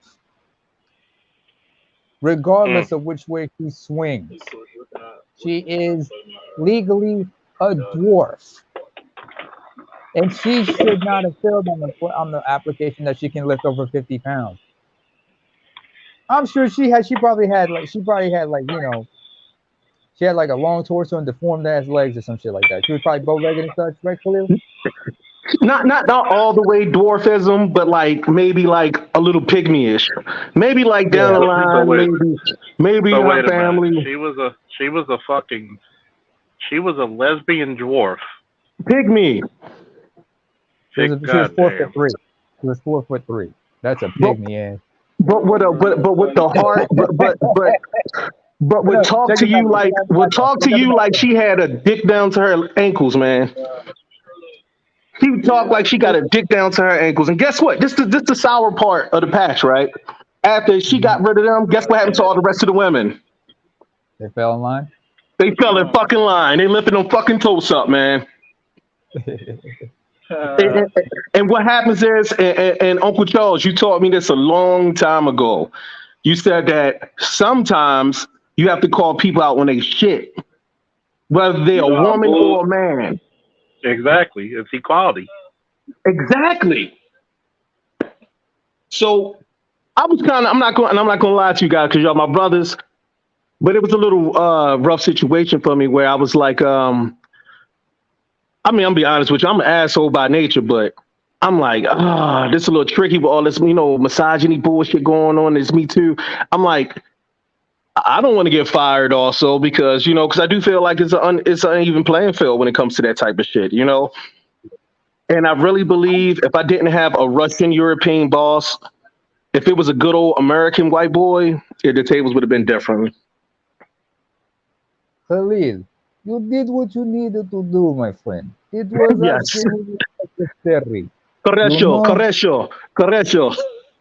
But have you ever noticed that? He looked at you like, Khalil, spasive, habibi, spasive. That means thank you in Russian. You know what he said? He said, my mom used to walk from the water hole with gallons of water on her head, and she had a car. She used to walk 2 miles. He said, I don't want to hear nothing about these women and lifting nothing. I'll tell you what, Let me put it to you this way. I'm going to say this real quick. Hold up. Khalil, you see that? Mm-hmm. You know where that's from, right? Mm-hmm. Look at them, all nappy-headed and shit. And that's my mother's generation right there. I'm gonna tell you, there's some people I know, some of them lesbian and whatnot, and I tell them, I'm gonna tell you right now, I'm not a lesbian, I'm not a feminist. I told them. They look at me like, what? And then I show them pictures like this, and I said, that's the reason why. And they're like, Oh. I remember one girl asked me, how come black feminists don't talk about this shit? And this was a white girl. She was like 18, 19. Hate to cut you off, but I swear you and Yemeni people are the same people, man. It's just like y'all is the phenotype, the structures, it's the same. We have close ties with Yemenis, you know, because very close ties. It's almost uncanny, man. I'm gonna say this. I'm gonna explain like that later. I'm gonna say this. See, all right, cut me down. When you have a job to do, that's your mission. That's your mission and mission statement. Have you ever noticed that none of the people in the military who's on my panels never complained about Russia invading Ukraine? I know why. Because they understand why it happened. Exactly. Not one motherfucker who was in the military complained, who was prior service or current service, on my panels or in my chats, never complained. Because they said, you know what? You know what the majority of people said? I'd have done the same shit too. If you said you're not going to put my enemy on my fucking borders, that was the agreement. Yeah, about that. But you can't completely blame the Ukrainians on the other side for putting up a fight like they are right now, right? Because at the end of the day, as far as most Ukrainians are concerned, Russia invaded the Donbass. Well, also, brother, you gotta look at it like this too, brother. Is that you gotta look at them guys like this. Ukrainian and Russians are the same people. It's just titles, you know. We could, you know, and this is the problem with that. If your brothers tell you like, hey, put your arms down, I promise I won't kill nobody. All you gotta do is just put your arms down and we'll stop this fucking war. You don't put your arms down, you fucking asking for it. Now it's a real fucking war now, man. And it's funny because no countries don't ask you to put your arms down. They just come in there and fuck you all up. You and the Marines, you know what peace control, how they did in Bosnia. When they did peace control missions, they call it peace control missions, but it's really like, hey, we don't know who's who. We got to wipe everybody the fuck out unless they really on our side. This not the case. He giving them options, man. In war, you don't get options unless to surrender, man. Shit. It's funny because I understand people fighting back. I understand people fighting back, but here's the problem. When your president talks big shit, and I mean big boy shit, you the small nigga talking to a fucking giant.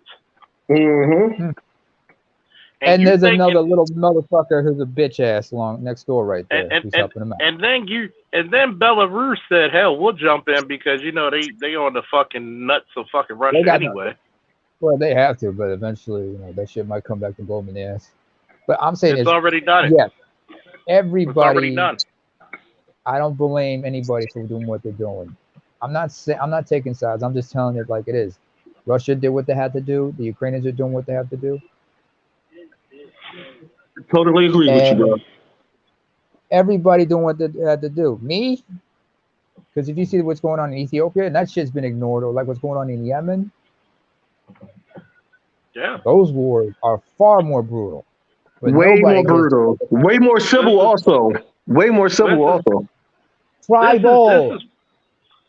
This is what happens when you got a person who thought that NATO was gonna back him up, and they told him, "Nigga, we ain't gonna risk World War III for you."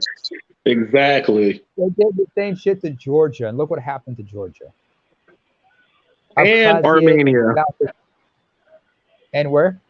Armenia also. They did the same thing. Oh man, Nagorno. You mean Nagorno-Karabakh? That region. Yep. That region has been fought since '88. Yep. They've been fighting against each other while they were still in the Soviet Union, back in '88. And Russia stood by while the Turks were helping the Azerbaijanis. Everybody forget, Turks and Azeris, they're ethnically related to each other. In fact, there are certain ethnicities in the Caucasus in the Caucasus, there are Turkic ethnicities that are ethnically related to the Turks. Yeah. You know, they're Turkic, or what's the ancient term? Tartarian. You know. Tartars are one of those. No, Tartar. That's the largest minority in the Russian Federation, and they're Turkic as well. That's what I mean. That's what I'm saying. You know, they're all Tartary. You know, so it's like Mongols, but also Caucasians and also Slavics and other Jews in that area. Yep. But see, here's really, the they're biggest Asian. If you were to put a term on them, they're Asian. Asian, and let's not forget one ethnicity in particular is pretty unique: Abkhaz and Ossetians. They're not Turkic. They're Iranian people. They're ethnically related. They're not. Yeah, they're not Turkic. Yeah, we're not. What you say? But anyway, I digress. As you were saying, Charles. See, I'm still here. Yeah. Uncle Charles, what you saying? I'm like this. When it comes to a lot of this shit, you got to think about it. Some people in some countries or some regions have been fighting for fucking millennia. Okay, ain't no amount of fucking. See, we look at Afghanistan, right? 20 years you had a standing army. There's either two things: either you were scared shitless, or you wanted them to come back. And I'm gonna tell you what would have happened. All feminism started to rear its ugly head, and you know what the motherfucker said? Hey, we want to bring the old band back together. Say that again, bro. He said feminism was rearing its ugly head, and we're gonna bring the old band back together. That's So what you saying? Like you saying like a USSR almost? That's basically what Russia was doing with Georgia and fucking Ukraine. They trying to get the old band back together. Yeah. Think about it. They're just going about it a little bit more aggressive than Britain was when they got Meghan Markle to marry Harry, because she was the representation. If you think about it, when she had her wedding gown, she had all the countries of the Commonwealth in her gown. And majority of the countries in the Commonwealth look like whom? Us. Yep. So we trying to bring the old band back. You know, it's like Jay-Z going to Dame Dash saying, "Hey, what up, bro?" Hey, yo, what up? No. Hold on. Yo, Dame, my man, we gotta get back together. You know, we gotta get the rock back. You know what I'm saying? I'm sorry, Dean Edwards could do a better impression of Jay-Z than me. And I'm gonna tell you what it is that people say the wars are smoke screens. Not all wars are smoke screens. Right. Some wars are just some wars, if you really look at it, are what they supposed to be. Yep. Absolutely. And some and when they say smoke screen, some are just hidden. It's not that there's a smoke screen. It's just that some of those wars, there's an ulterior motive for why you have these wars. It's like this. I kind of look at it like Blood and Crips in California. Like, we know that it didn't left out California. It didn't made it all the way to Canada. It didn't made it all the way to Belize. You got Blood and Crips. Even in London, you got Blood and Crips. But the natural agenda of Blood and Crips, which started in California and South Central, it can never change. The reason why it will never end, because you got people, grandmothers and grandfathers who originate these gangs, who was killed by other gang members. Now, the popularity of it is dispersed around the world, where people just look at it as a fad or a sense of fashion, trendy. Everybody want to be a part of something. But the people that's living in California, some of them don't want to be a part of it. And that's how it is in some of these countries. Like I said, I used Bosnia earlier. Some of them did not want to fight the Serbians. Some of them went to school with the Serbians. Some of them Serbian kids were like, fuck, I don't want to torture my classmate. But due to the fact that there was an ongoing war, like, you killed my great-great-grandfather. The English people, the Chechen people, they're not going to let it go, man. And that's why it's going to keep going on. Like you said, some wars, man, they're meant to be fought, and they're never going to change, man. They're never going to end. They're never going to end, man. I'll give you another example. I'll give you another example in the Balkans. Kosovo. They all the same. Albania, Kosovo, Bosnia. They all No, the no, no, no. same. Wait. Hold it. You talk about old rivalries and shit. They'll bring up old slights to justify the past. They'll Yep. bring up the past to justify what they're doing, like old slights. I'll give you an example. When the Serbs wanted to suppress the ethnic Albanians in Kosovo, Mm-hmm. they brought up one thing. If you know anything about the Albanian culture, there's a, if you look at their, I got good friend. I got good friends from Albania. Yeah. are they from Albania or are they Kosovo Albanians? No, they Kosovo actually. They're not Albanian. They're Kosovo, but they, they Muslim. I grew up with them in the masjid and stuff. Most of them are Muslim, but plenty are Catholic. Kosovo Albanians. But yeah, if you look at the Albanian flag, that was the royal crest of a man named Georgi Kastriote. Otherwise, Yeah, I know. I was about to Skanderberg. ask you which one, but now I know which one you're talking about. I know exactly what you're talking about. They got a museum built after that guy. They got a museum built after him in Albania. My man is Kosovo Albanian. We talked about that shit because he looked at me like, how the fuck you know that shit?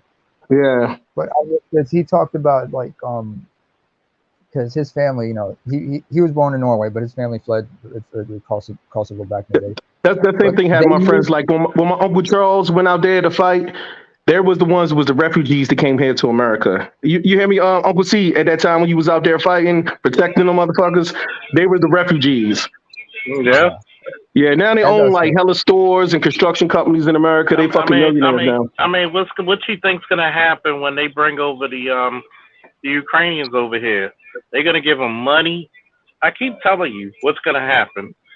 Every time we bring a class of people over here, we undermine more and more blacks. And Do I need to say that again? The Afghanistanians are clearly not white, but they're being put in the census right now as being white. Anybody in the Middle East is considered what? And North Africa, white. Anybody in North Africa is considered what? White. So they're trying to, and guess what? Who's at a negative birth rate in America? Who's at a negative birth rate in America? White people. So who's closer to bring over in the country? Haitians or Ukrainians? They're going to bring Ukrainians to supply their numbers. They're getting refugees from parts of Europe to make their numbers look more. They're being welcomed into parts of Western Europe as we speak right now. Khalil, I want to say, like the Kosovo's, when I was bringing up Serbia, when the Serb nationalists wanted to suppress the Albanians in Kosovo, they brought up something that happened in World War II, where the Nazis tried to recruit ethnic Albanian Muslims to fight on their behalf. There was you know about that, bro? SS Division Skanderbeg. Mm-hmm. That wasn't the only one. You know about that? Yo. I do my history, dude. I do my history. I've met guys from the Balkans, Bosniaks and everything. Uncle Charles, they used to have fezzes, right? With the SS on the fezzes. Yes. They used that. They brought up that piece of information to suppress them, not knowing that the majority of Albanians fought against the Axis. The same thing they used to justify their hatred to the Croats and Bosniaks, because there was also another SS called Hamšar. It was predominantly Bosniaks. By the way, if you talk about somebody from Bosnia, ethnically they're called Bosniaks or Bosnians, and Croatians, Croats as well. But the majority of them were Bosniaks and some were Croats. And you know what those Bosniaks and Croats did when the Axis were losing, because the Russians were invading? They decided to flee west because they said, I'd rather surrender to the British than to the Russians, because if they surrendered to the Russians, considering they're all Slavs, they would have fucked them up real bad. And unfortunately, the British had to hand them over to the Russians and said, do what you got to do with them. Yep. Gotta go back to your birthright, man. They were like, but the Serb nationals in the 90s, they used that shit to justify their attacks on them. Because under Tito, things were cool, but after Tito passed and shit starts to fall apart, shit got ugly. Serbs hate Croats, for that, because it's not just ethnic thing; it's also a religious thing. Because remember, Croats are predominantly Catholic, Serbs predominantly Orthodox. Yep. And they got Serbs now supposedly going to Ukraine to fight along the Russians, just like with Syrians. That's some scary shit. Just like you got Chechens on both sides. Yeah, you got Chechens on both, and you got the English people also, who's a large minority Russian group who, like I said, like you said, all these guys are of Turkic descent, and Slavic. That's why a lot of people don't know. That's why Putin built the largest masjid in Europe, was because he knew that, like, hey, all these guys, they Muslim and they're fighting, and I got a Catholic community out here. What's the best way to make these guys happy? Let me give them the biggest masjid. I can give you an example of that close to home. If you ever come to Eritrea, the Grand Mosque in the center of Asmara, the capital of Eritrea, Masjid al-Rashdun, that was built in the 1930s by the Italian fascists to gain favor with the Muslim population. Who, Mussolini? Mussolini and everybody. They built the Grand Mosque in Eritrea in I didn't know that. 1930. It was built and opened in 1930. Yeah, I did not know that at all, man. Before that, they were building mosques in the northeast side of town. Because the north side is there's an area called Akhyad. That's on the northeast side of things. Northeast side? Yeah, northeast side. And northwest side, northwest side, north side, but northwest side. In that part of town, they were usually where they have a lot of mosques and everything. But in order to get the Mufti on board with them, they built this Grand Mosque. In fact, who was it? When keep the people happy. And curry favor. Because remember, during World War II, the Mufti of Jerusalem fled to to Europe, and and there's that picture of him holding audience with Hitler. Yes. But I remember how that picture was taken out of context by a certain Israeli prime minister. But he was doing that. Yeah, because at the time there was a brand new country. No, I'm talking about recent history. About that picture. Oh, okay. I thought you were talking about when Israel was created after World War II. That's what I'm talking about. Post 40 years. This is way after. This is last decade when you had a certain Bibi Netanyahu was the prime minister. He took that picture and said he tried to pin the final solution on the Mufti instead of Hitler himself. And it's like, what the hell are you doing? And they realized, oh no, he's just placating to his base or somewhere. Israel is a secular state. It is, but this motherfucker, but the far right, we're trying to turn it into a Jewish state. But just think about that. For it to be ran by religious fanatics on both sides, how the hell is it a secular state? It's about a Jewish homeland, and I'm like, I'm looking at that place, and I'm like, I know if I showed my face down there, I'd probably get. The way they treat the Habish people is sad, man. Especially if you bet to Israel. That's the Ethiopian/Eritrean Jews. That's what I'm talking about. Yeah, the Jewish, the Yahudi. Because this is my whole thing. I understand the Palestinian thing. That's a fucking 1,000-year war. But how do you allow people refuge in your country then treat them like shit, And they actually are the real Jews. They're actually are the real Jews, and you're not. What's the more fucked up part about it? Like you said about the phenotype is us in Yemeni. That's Israel, and us, the rest of us, we're all descended from the same people. Most of us were mostly Semitic pagans, but some were Jews. Mm-hmm. Our ancestors were the ancient Sabians who came from Yemen. Yeah. As in the Queen. Sheba. Sheba was a Hebrew word for it. It was Saba. So if you ever come across an Ethiopian or Eritrean girl named Saba, you say, "Oh," as in Queen of Sheba. Yeah. You know Saba. It was even a city named Saba, and it still is in Yemen. Yeah, Saba. Her tomb. They said they have the tomb, but because of war in Yemen, that's really fucked up. Then you have the Sabians, who were before they were called Yemenis. They were called Sabians. Uh-huh. You also have people called the Himyar who were there at that time. Have you ever heard of a terminology called Asal? Asali. I think y'all call it Asali. In Arabic, it's Asal. Asali. Maybe. Yeah. So what it means is original blood. It's got to be a Giz word.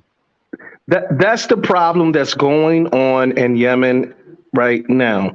That you have a lot of these Yemenis are mixed with Turkish, Iranians, Saudis, and you have the Asalu people, and they're like basically they consider themselves the original blood.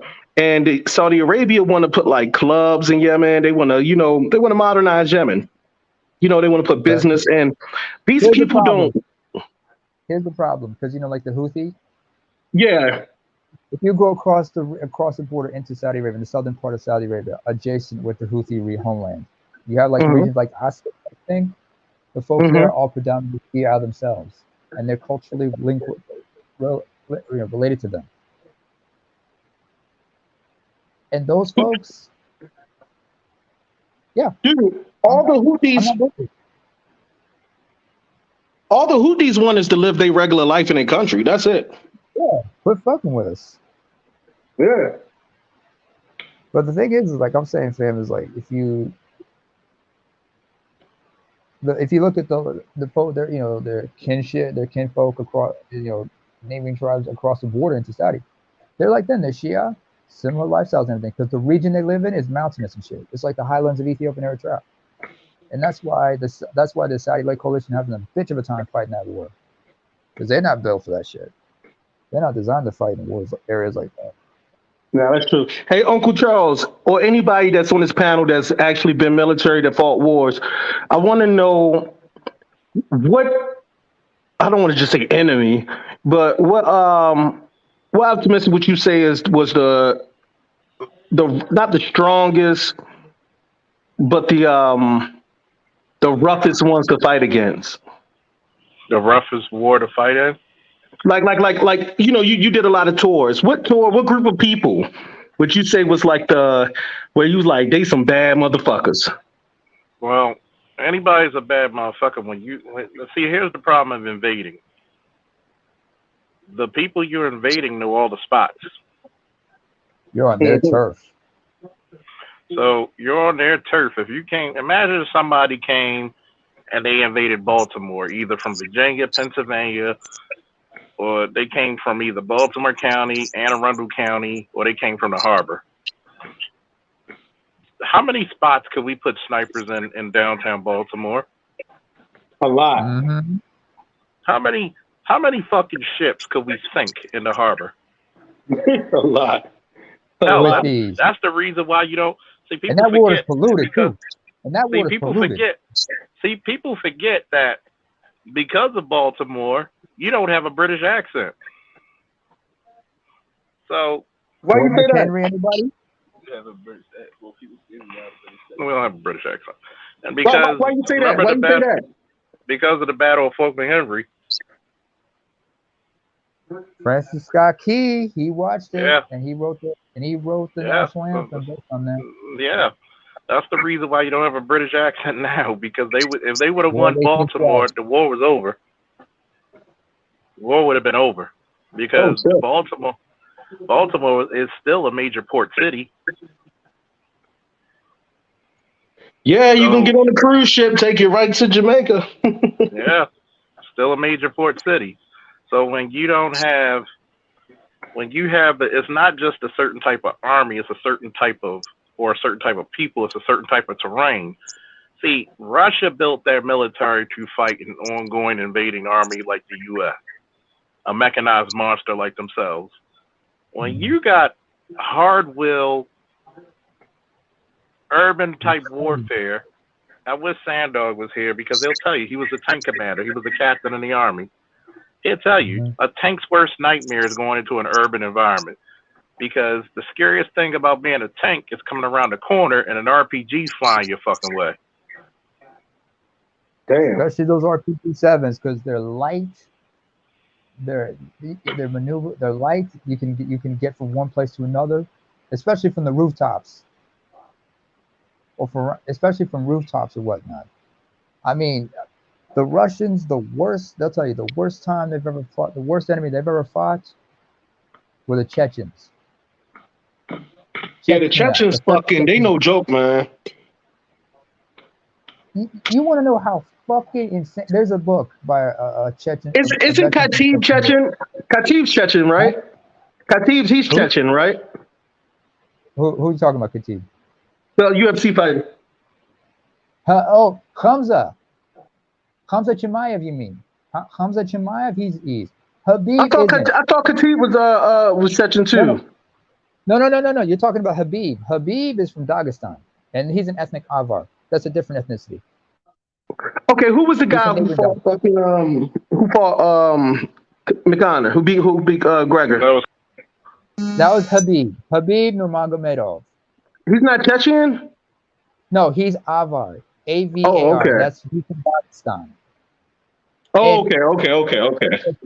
It don't go there, because the folks in those regions, they have their rivalries. They cannot stand each other half the time. That's why Putin made the mosque, so they could all have a place to pray. He did a business move. Not only that. After the Second Chechen War, he divided the Chechen groups into two by saying he offered them amnesty. And the ones who accepted amnesty, a lot of them have found themselves in power. Yep. The current leader of Chechnya, his father, his name was Hamzat. His name is Ahmad Kadyrov. He was once the Grand Mufti of Chechnya during the Chechen Wars. He accepted the amnesty, and others like him, they accepted the amnesty, and they found themselves in power, and then they were able to bring stability and uplift the city, rebuild Grozny from the ground up, and that Grand Mosque as well. Plus, a lot of people don't know that region is home to a large deposit of fossil fuel. There was no way Russia was going to let that place, declare independence that easily. Hell, Azerbaijan, yeah. But the other groups who rejected the amnesty, they viewed them as traitors, and the side, the troops, the troops loyal to the Chechen government have fought alongside the Russians against these insurgents. And some of these insurgents have gone to other places. They fought against the Chechens in Syria. For example, there's the Johar and the Mansour divisions, they're called. I've heard of the Mansour division. Mansour is named after a Chechen hero during the Caucasian Wars of the 1860s. See, I have a problem with that, especially as a Muslim. Mm-hmm.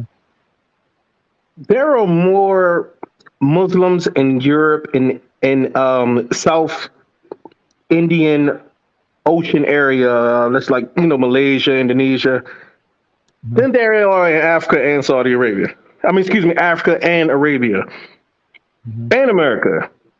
But whenever you talk about Islam, they never put those two groups under the light. They're never under the spectrum. They never talk about all the white Muslims. They never talks about all the white Muslims who've been fighting and fucking killing each other, running, just fucking up the closest village next to them for hundreds and hundreds of years. They never talk about the Mongols, some of them some of the descendants of Genghis Khan. One of the greatest war leaders ever. You remember there was a Turco-Mongol named Timur. The Iranians called him Tamerlan, which means Timur the Lame, because he was crippled. A devout Muslim, but a badass Turco-Mongol. Yeah. What was his brother name? Saboteur? Genghis Khan brother? Was it Saboteur? Saboteur? No. Tamerlan was not descended from Genghis Khan. He came sometime later, but No. I'm talking about what was Genghis Khan's brother name again? Saboteur? He wasn't his blood brother, but he fought as a general in his army. Saboteur. Oh my God, I can't think of his name. But he was a Mongol. Is it Saboteur? Chagatai, maybe.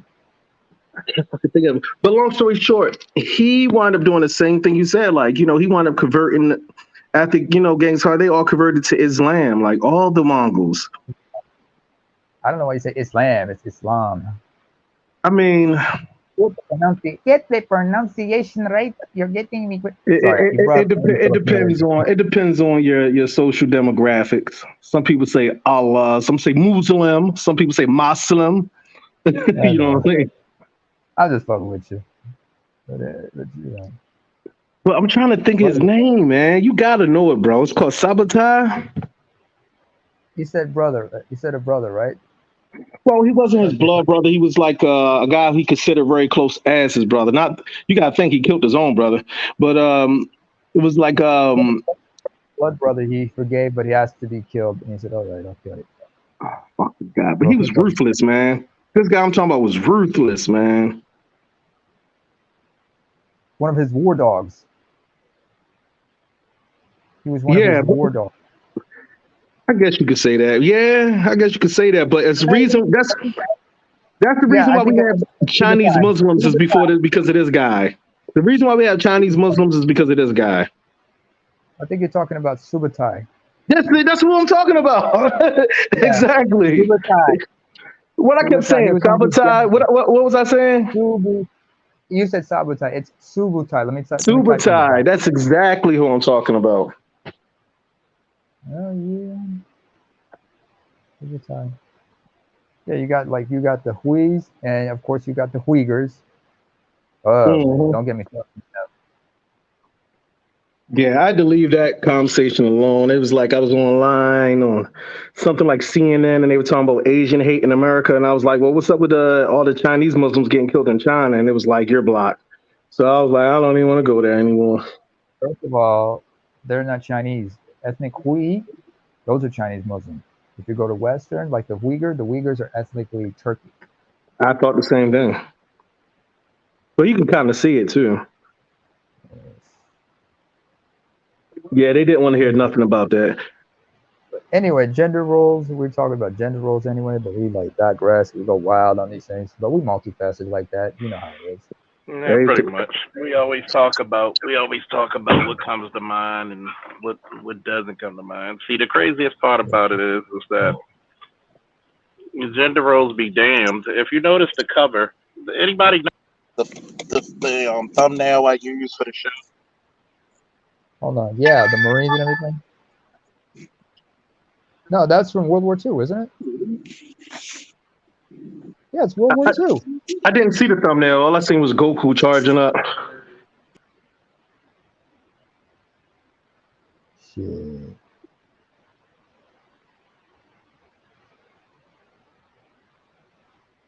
I mean, Charles went and stepped out. He'll be back.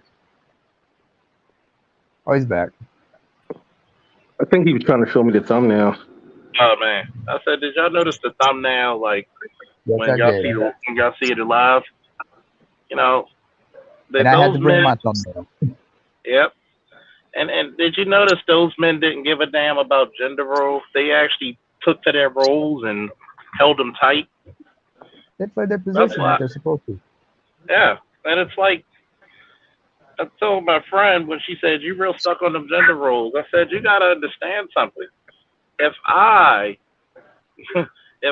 fought a war, there's a certain respect. I said, take me out of the black culture.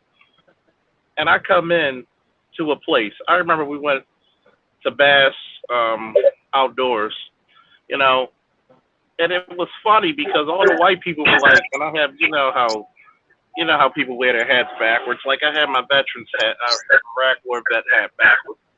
And all the older white ladies, like, thank you for your service. If I was outside my culture, I wouldn't have to pay for food a lot of times, drink, training, none of that shit. Exactly. If I was in a different country and was a veteran, you're like godlike. Respect. Every job was given to you, every respect be given to you. Like men and their children be like, you know what? You pay that motherfucking man all the respect in the world. Yep. Especially if you have like fallen heroes, Charles. Y'all know why I like Charles. I'll tell y'all why I like Charles. I know my granddaddy would have lived Charles because Charles is damn. My granddaddy did 22 years career and did, and he would have liked to cut it Charles deal. That's why I fuck with Charles. He a real I appreciate it.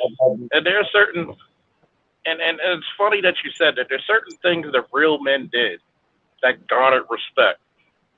Real men drove trucks from one side of this country to the other to feed families. Huh?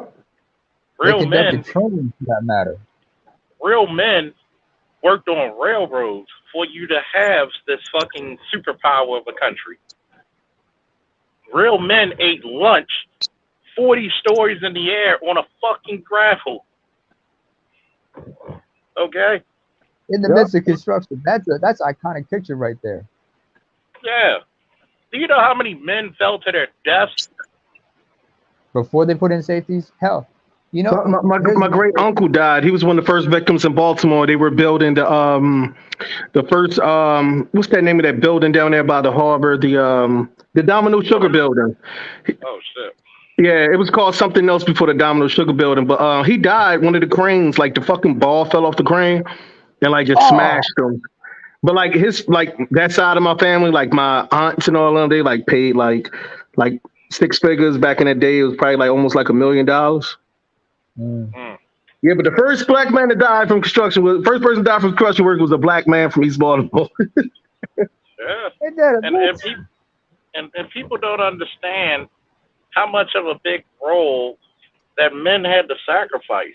Like a lot of us don't get the due respect we get from a role because we put ourselves in danger, not because we're getting paid. It's so everybody else doesn't have to be. Yep. And it's kind of shameful not to praise or to pay homage to men who do such. Because ultimately, what it boils down to is like, look, are you going to teach your kids to respect masculinity? Because masculinity is the building. Why do you think the black community is so stagnant? There's no building. Even when we give y'all the roles to be the teachers, are you, like, think about it. Are you producing stock that's worth it? Are you producing stock? You know what, Charles? Khalil, I'll give you another example of somebody lost his father that way. Kurt Angle. His father was a crane operator. He died in an accident when he was 16 on the job. Damn, I didn't know that. Yeah. Yeah, his father was a crane operator. Guess another good fact about Kurt Angle that I learned from Uncle Charles. He won a fucking golden medal with a broken fucking neck, right, Uncle Charles? No. You said it wrong. Wait. You said it wrong. He won a gold medal with a broken freaking neck. With a broken freaking neck. You know he doesn't like to cuss like that. Oh, I'm sorry, Uncle C. You know, and it's funny. Yeah, that's right, Uncle Sid. We cuss on here, though, and it's funny because, you know, think about it. Look at Kurt Angle. He could have said, "No, I'm not going to wrestle the Olympics," and with a fucked up neck that he had. Yep. You know, thank How God did he get his neck neck hurt? Is my question. How did he get it injured? How did he get his... Well, he was at the World Team the Olympic trials, and because if you get thrown a certain way, you're going to get more points. So he blocked it, but he ended up falling on top of his head, which fractured some vertebrae. I'm looking it over here. It says, according to Wikipedia, it says Angle faced further hardship while taking part in the 1996 Olympic trials when he suffered a severe neck injury, fracturing 2 of his cervical vertebrae, herniating 2 discs, and pulling 4 muscles. Nonetheless, he won the trials and then spent the subsequent 5 months resting and rehabilitating.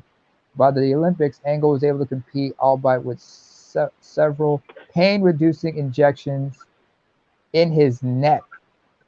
In the fall of 1996, Angle stated that he temporarily became addicted to analgesic Vicodin after the injury. Oh my God. Yeah. He won his gold medal in the heavyweight division weight class despite his injury, defeating Iranian Abbas Jadidi by the official decision after the competitors wrestled to an 8-minute 1-1 draw. That's a long time to be wrestling, by the way.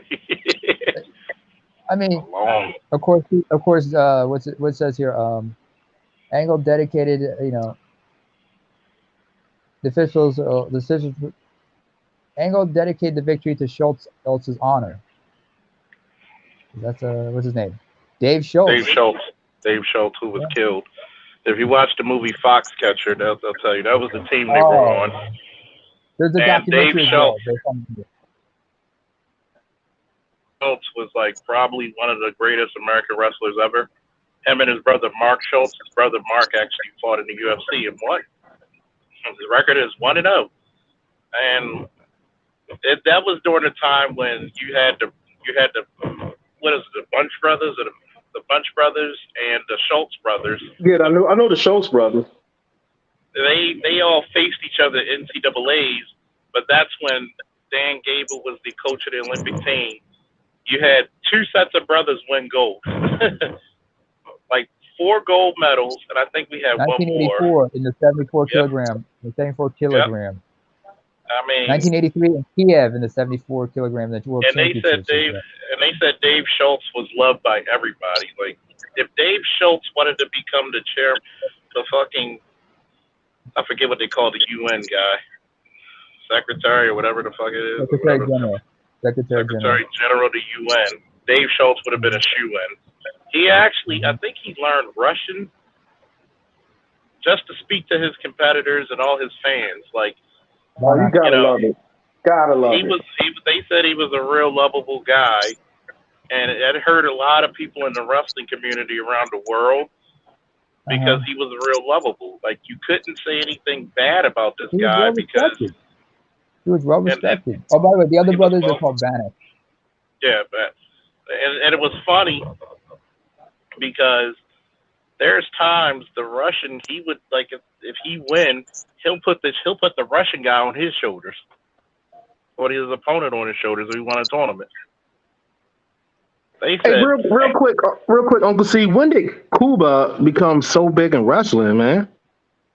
Cuba. Yeah. Since the 90s. Oh, okay. 80s and 90s. Because Cuba's fucking Greco-Roman team are monsters.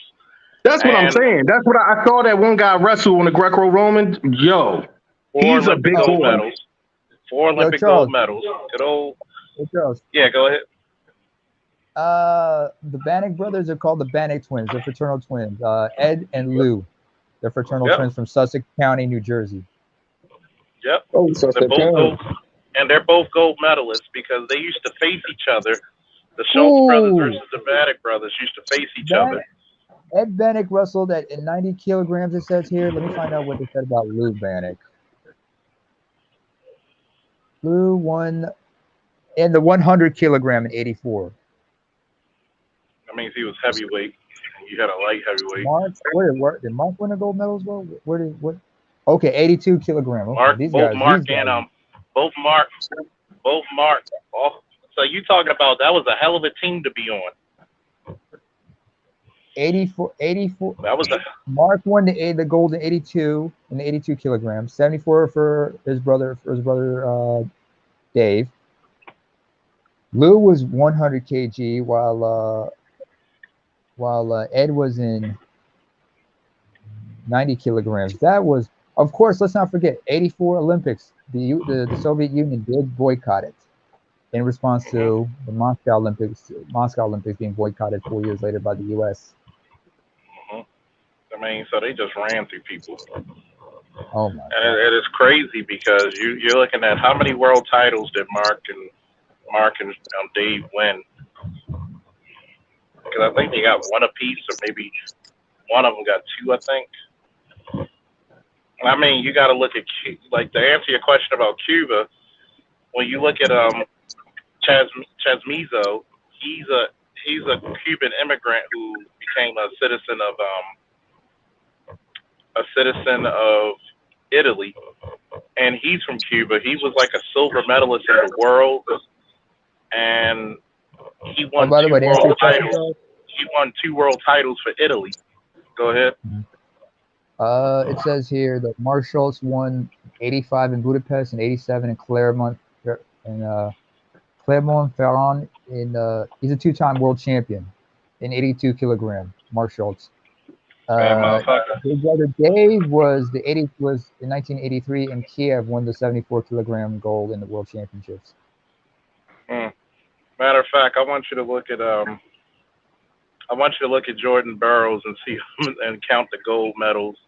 Even though I could show you Yoshida, I keep forgetting her name. Who? Girls? Oh, he'll be back.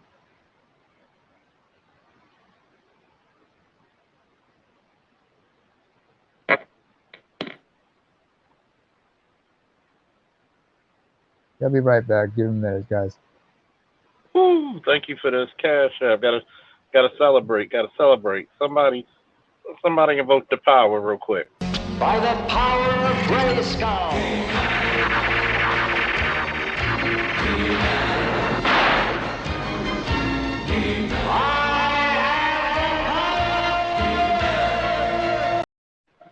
Thank you again for the support. Woo. Okay, Charles, it says here Jordan Ernest Burroughs. It says here he's a 1-time Olympic gold medalist, but he's a 5-time world champion at the 74 kilograms. 4 of them in 74 kg. And then just last year, and then last year here in Oslo, he won the gold in the 79 kilogram. He had to move up a weight class. Damn. And it's very difficult to move up a weight and win, but he was dominant during that shit because you got to remember he missed the Olympics.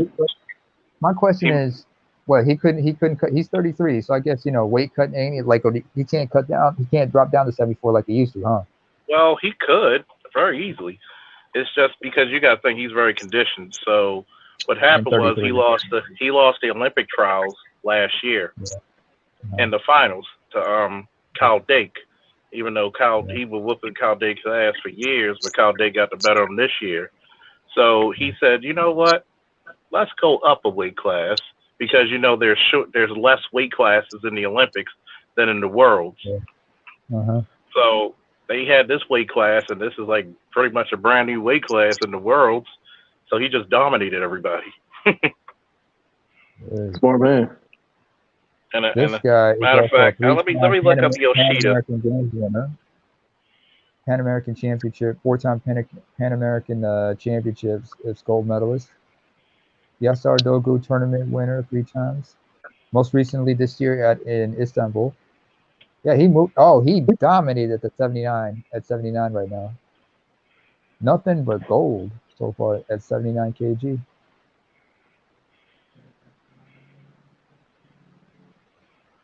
.5'9", 163. That's how. And can rip a phone book in half. I want you to look up this one. I'm gonna put it in the chat. Look up this name and see and count the gold medals.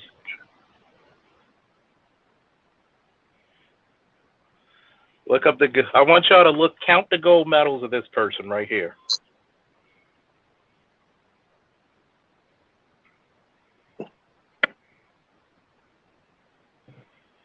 Sorry, Yoshida. This is a woman. Count how many gold medals she has in the Worlds and the Olympics. Because what's the name again? Sori Yoshida. Okay. Remember, Okay. each time you win an Olympic gold medal, that counts as a world championship as well.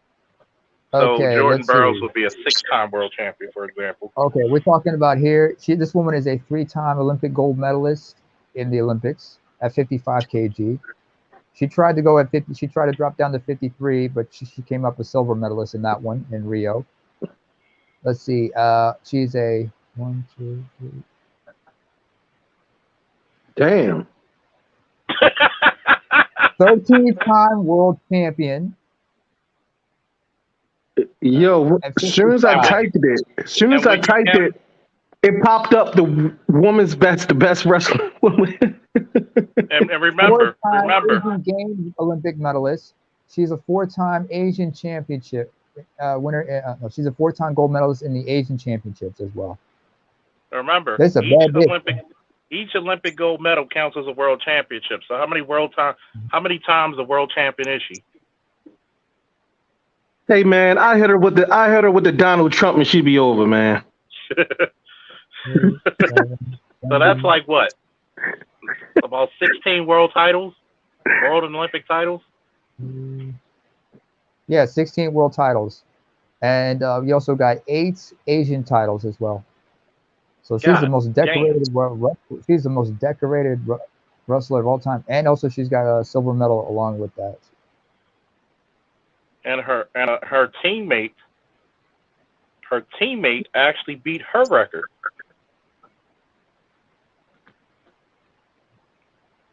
What's her teammate's name? This woman is 5'2" and 100. Hey, Steve, what they had you over there training them, man? I had offers. Her teammate did something that she couldn't do. I'm gonna put it in the chat for the name. Right. Imagine being number 1 every 4 years for that long of a stretch. It seems unfair. All right, let's see. Let's see. They say she changed, rules were changed because of her. Mm-hmm. This woman has won 4 Olympic straights. In fact, she dropped down a weight and won a gold medal in Rio because of it. Think about that. She's won 2 how world many years is that? championships. That's like what, 16 years of being number 1. That's crazy. And how many world titles in between? 12 years actually. 16, 12, 20 yeah. years and Yeah, 12. So that means you got 4 Olympic titles and how many world championships in between? 30. That's crazy. I'm gonna tell you, the Japanese females team, man, they are some bad motherfuckers when it comes to wrestling. Like it's not unheard of. You know why? I'm gonna tell you this, and hey, Uncle Charles. I mean, you both know why, because your father and my father trained under similar martial arts. And she's 37. Is she retired? The women, right Japanese training, the women are treated as a equal when it comes to opponent and sparring. Mm-hmm. And remember, her sister, the one who just won the 4 gold medals, her sister's a 3-time world champion as well. 3-time world champion, 2-time Olympic gold silver medalist, 48 kilogram. Like, you got to think about it. They don't, like you said, they don't look at gender. Like, they train you just like the men. And one of the ladies, her father was an Olympic gold medalist. Like, they make them train. And I mean, the skills produced. Let me see what my man said. I've listened to a live stream of Red's channel, and this Cynthia G follower, who's a divester, said black men have nothing to offer. Well, tell her. Nothing they're not interested in, so fuck them. So fuck off and go to another store. He said, Charles Faulkner, this is why black men, as a collective, should avoid black women altogether because they look down on. See, No. See, when you look at the situation, it sounds like sour grapes. She's mad because she didn't get what she want. Oh, Basically. well, so all we got to do is the same thing your job say when they gonna let you go. We wish you well in your future endeavors. Hey Charles, I wish you had like a nice little skit video for that. So we got something, baby. Hit the road, Jack. You want to go Ray Charles on him? You want to Ray Charles that ass? I'd be like, hit the road. I'd just look at it and say,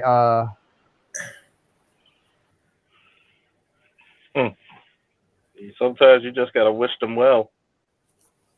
Yeah, so wish them on their journey. Say, get the fuck off. Sometimes you look at them and say, I know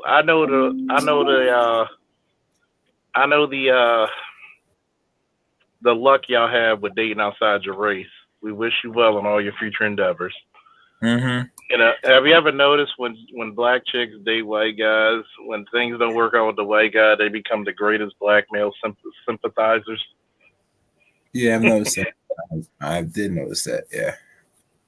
Mm-hmm. Oh, you just found out you weren't shit. Oh. Yeah. That's why sometimes you listen to these divestors and be like, "Who hurt you? Who hurt you?"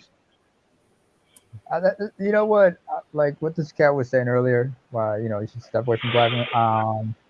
If you're talking about SYSDM, I would not be in opposition to it,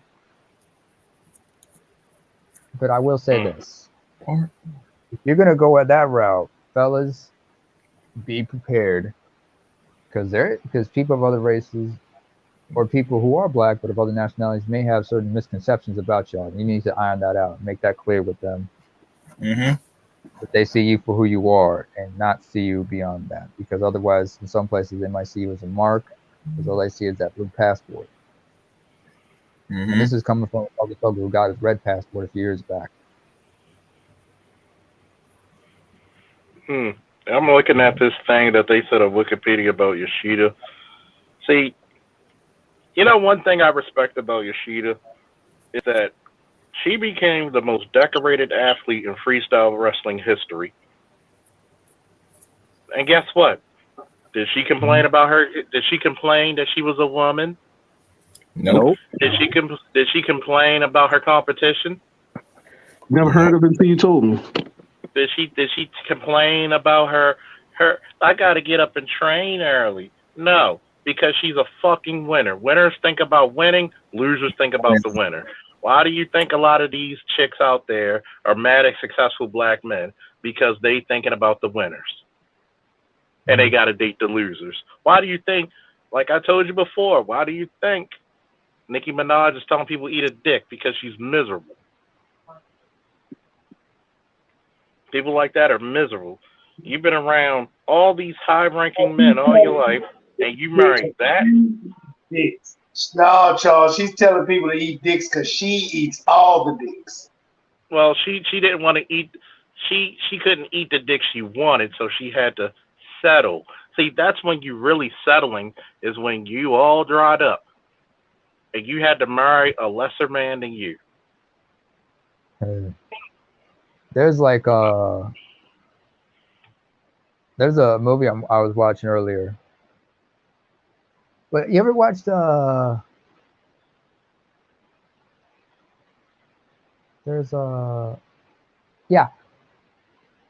anybody's familiar with Frank Grillo, he's got a Netflix series called Why We Fight, I think it's called.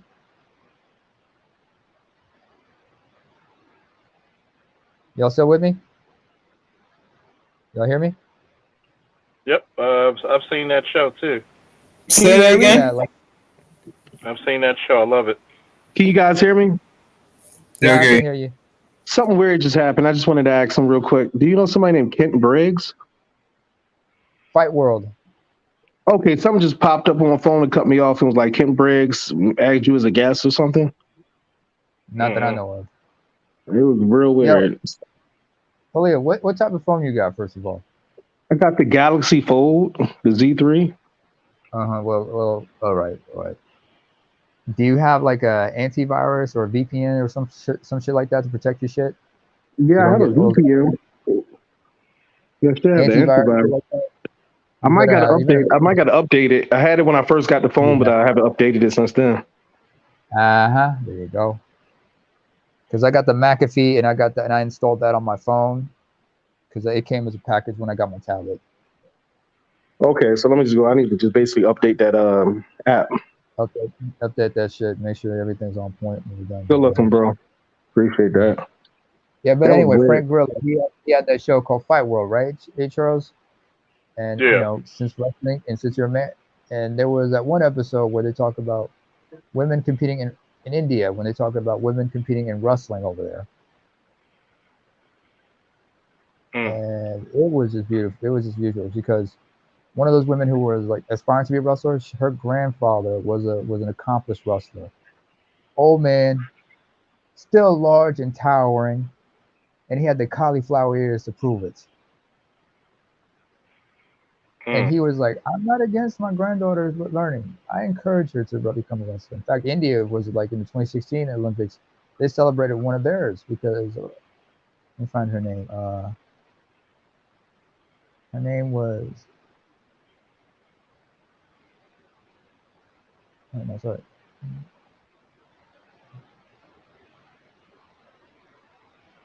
Sakshi Malik. She's 29. She's a freestyle wrestler. Competed in the 58 kilograms. She won a bronze medal in Rio. She's a runners-up in Glasgow in the Commonwealth Championships. The only gold medals she has are at the Asian Junior Championships in 2012 in Almaty, Kazakhstan, and then 2017 in the Commonwealth Championships in Joburg. But once she won that bronze medal, she brought in 2016. That brought the interest of wrestling for women in India. In fact, on my Netflix, there's an Indian movie about that, about some women following in the footsteps of their father to become freestyle wrestlers. Quite compelling. But it's a Bollywood flick, so. But sports in general, you know, I mean, those women, they have to deal with issues about, you know, supremacy or whatnot, but they have to go against gender roles to get their respects. But that doesn't mean they're trying to upend the order of things. It's just they said, we want our fair share. We want our chance. And some of them did. But guess what? They wanted to work.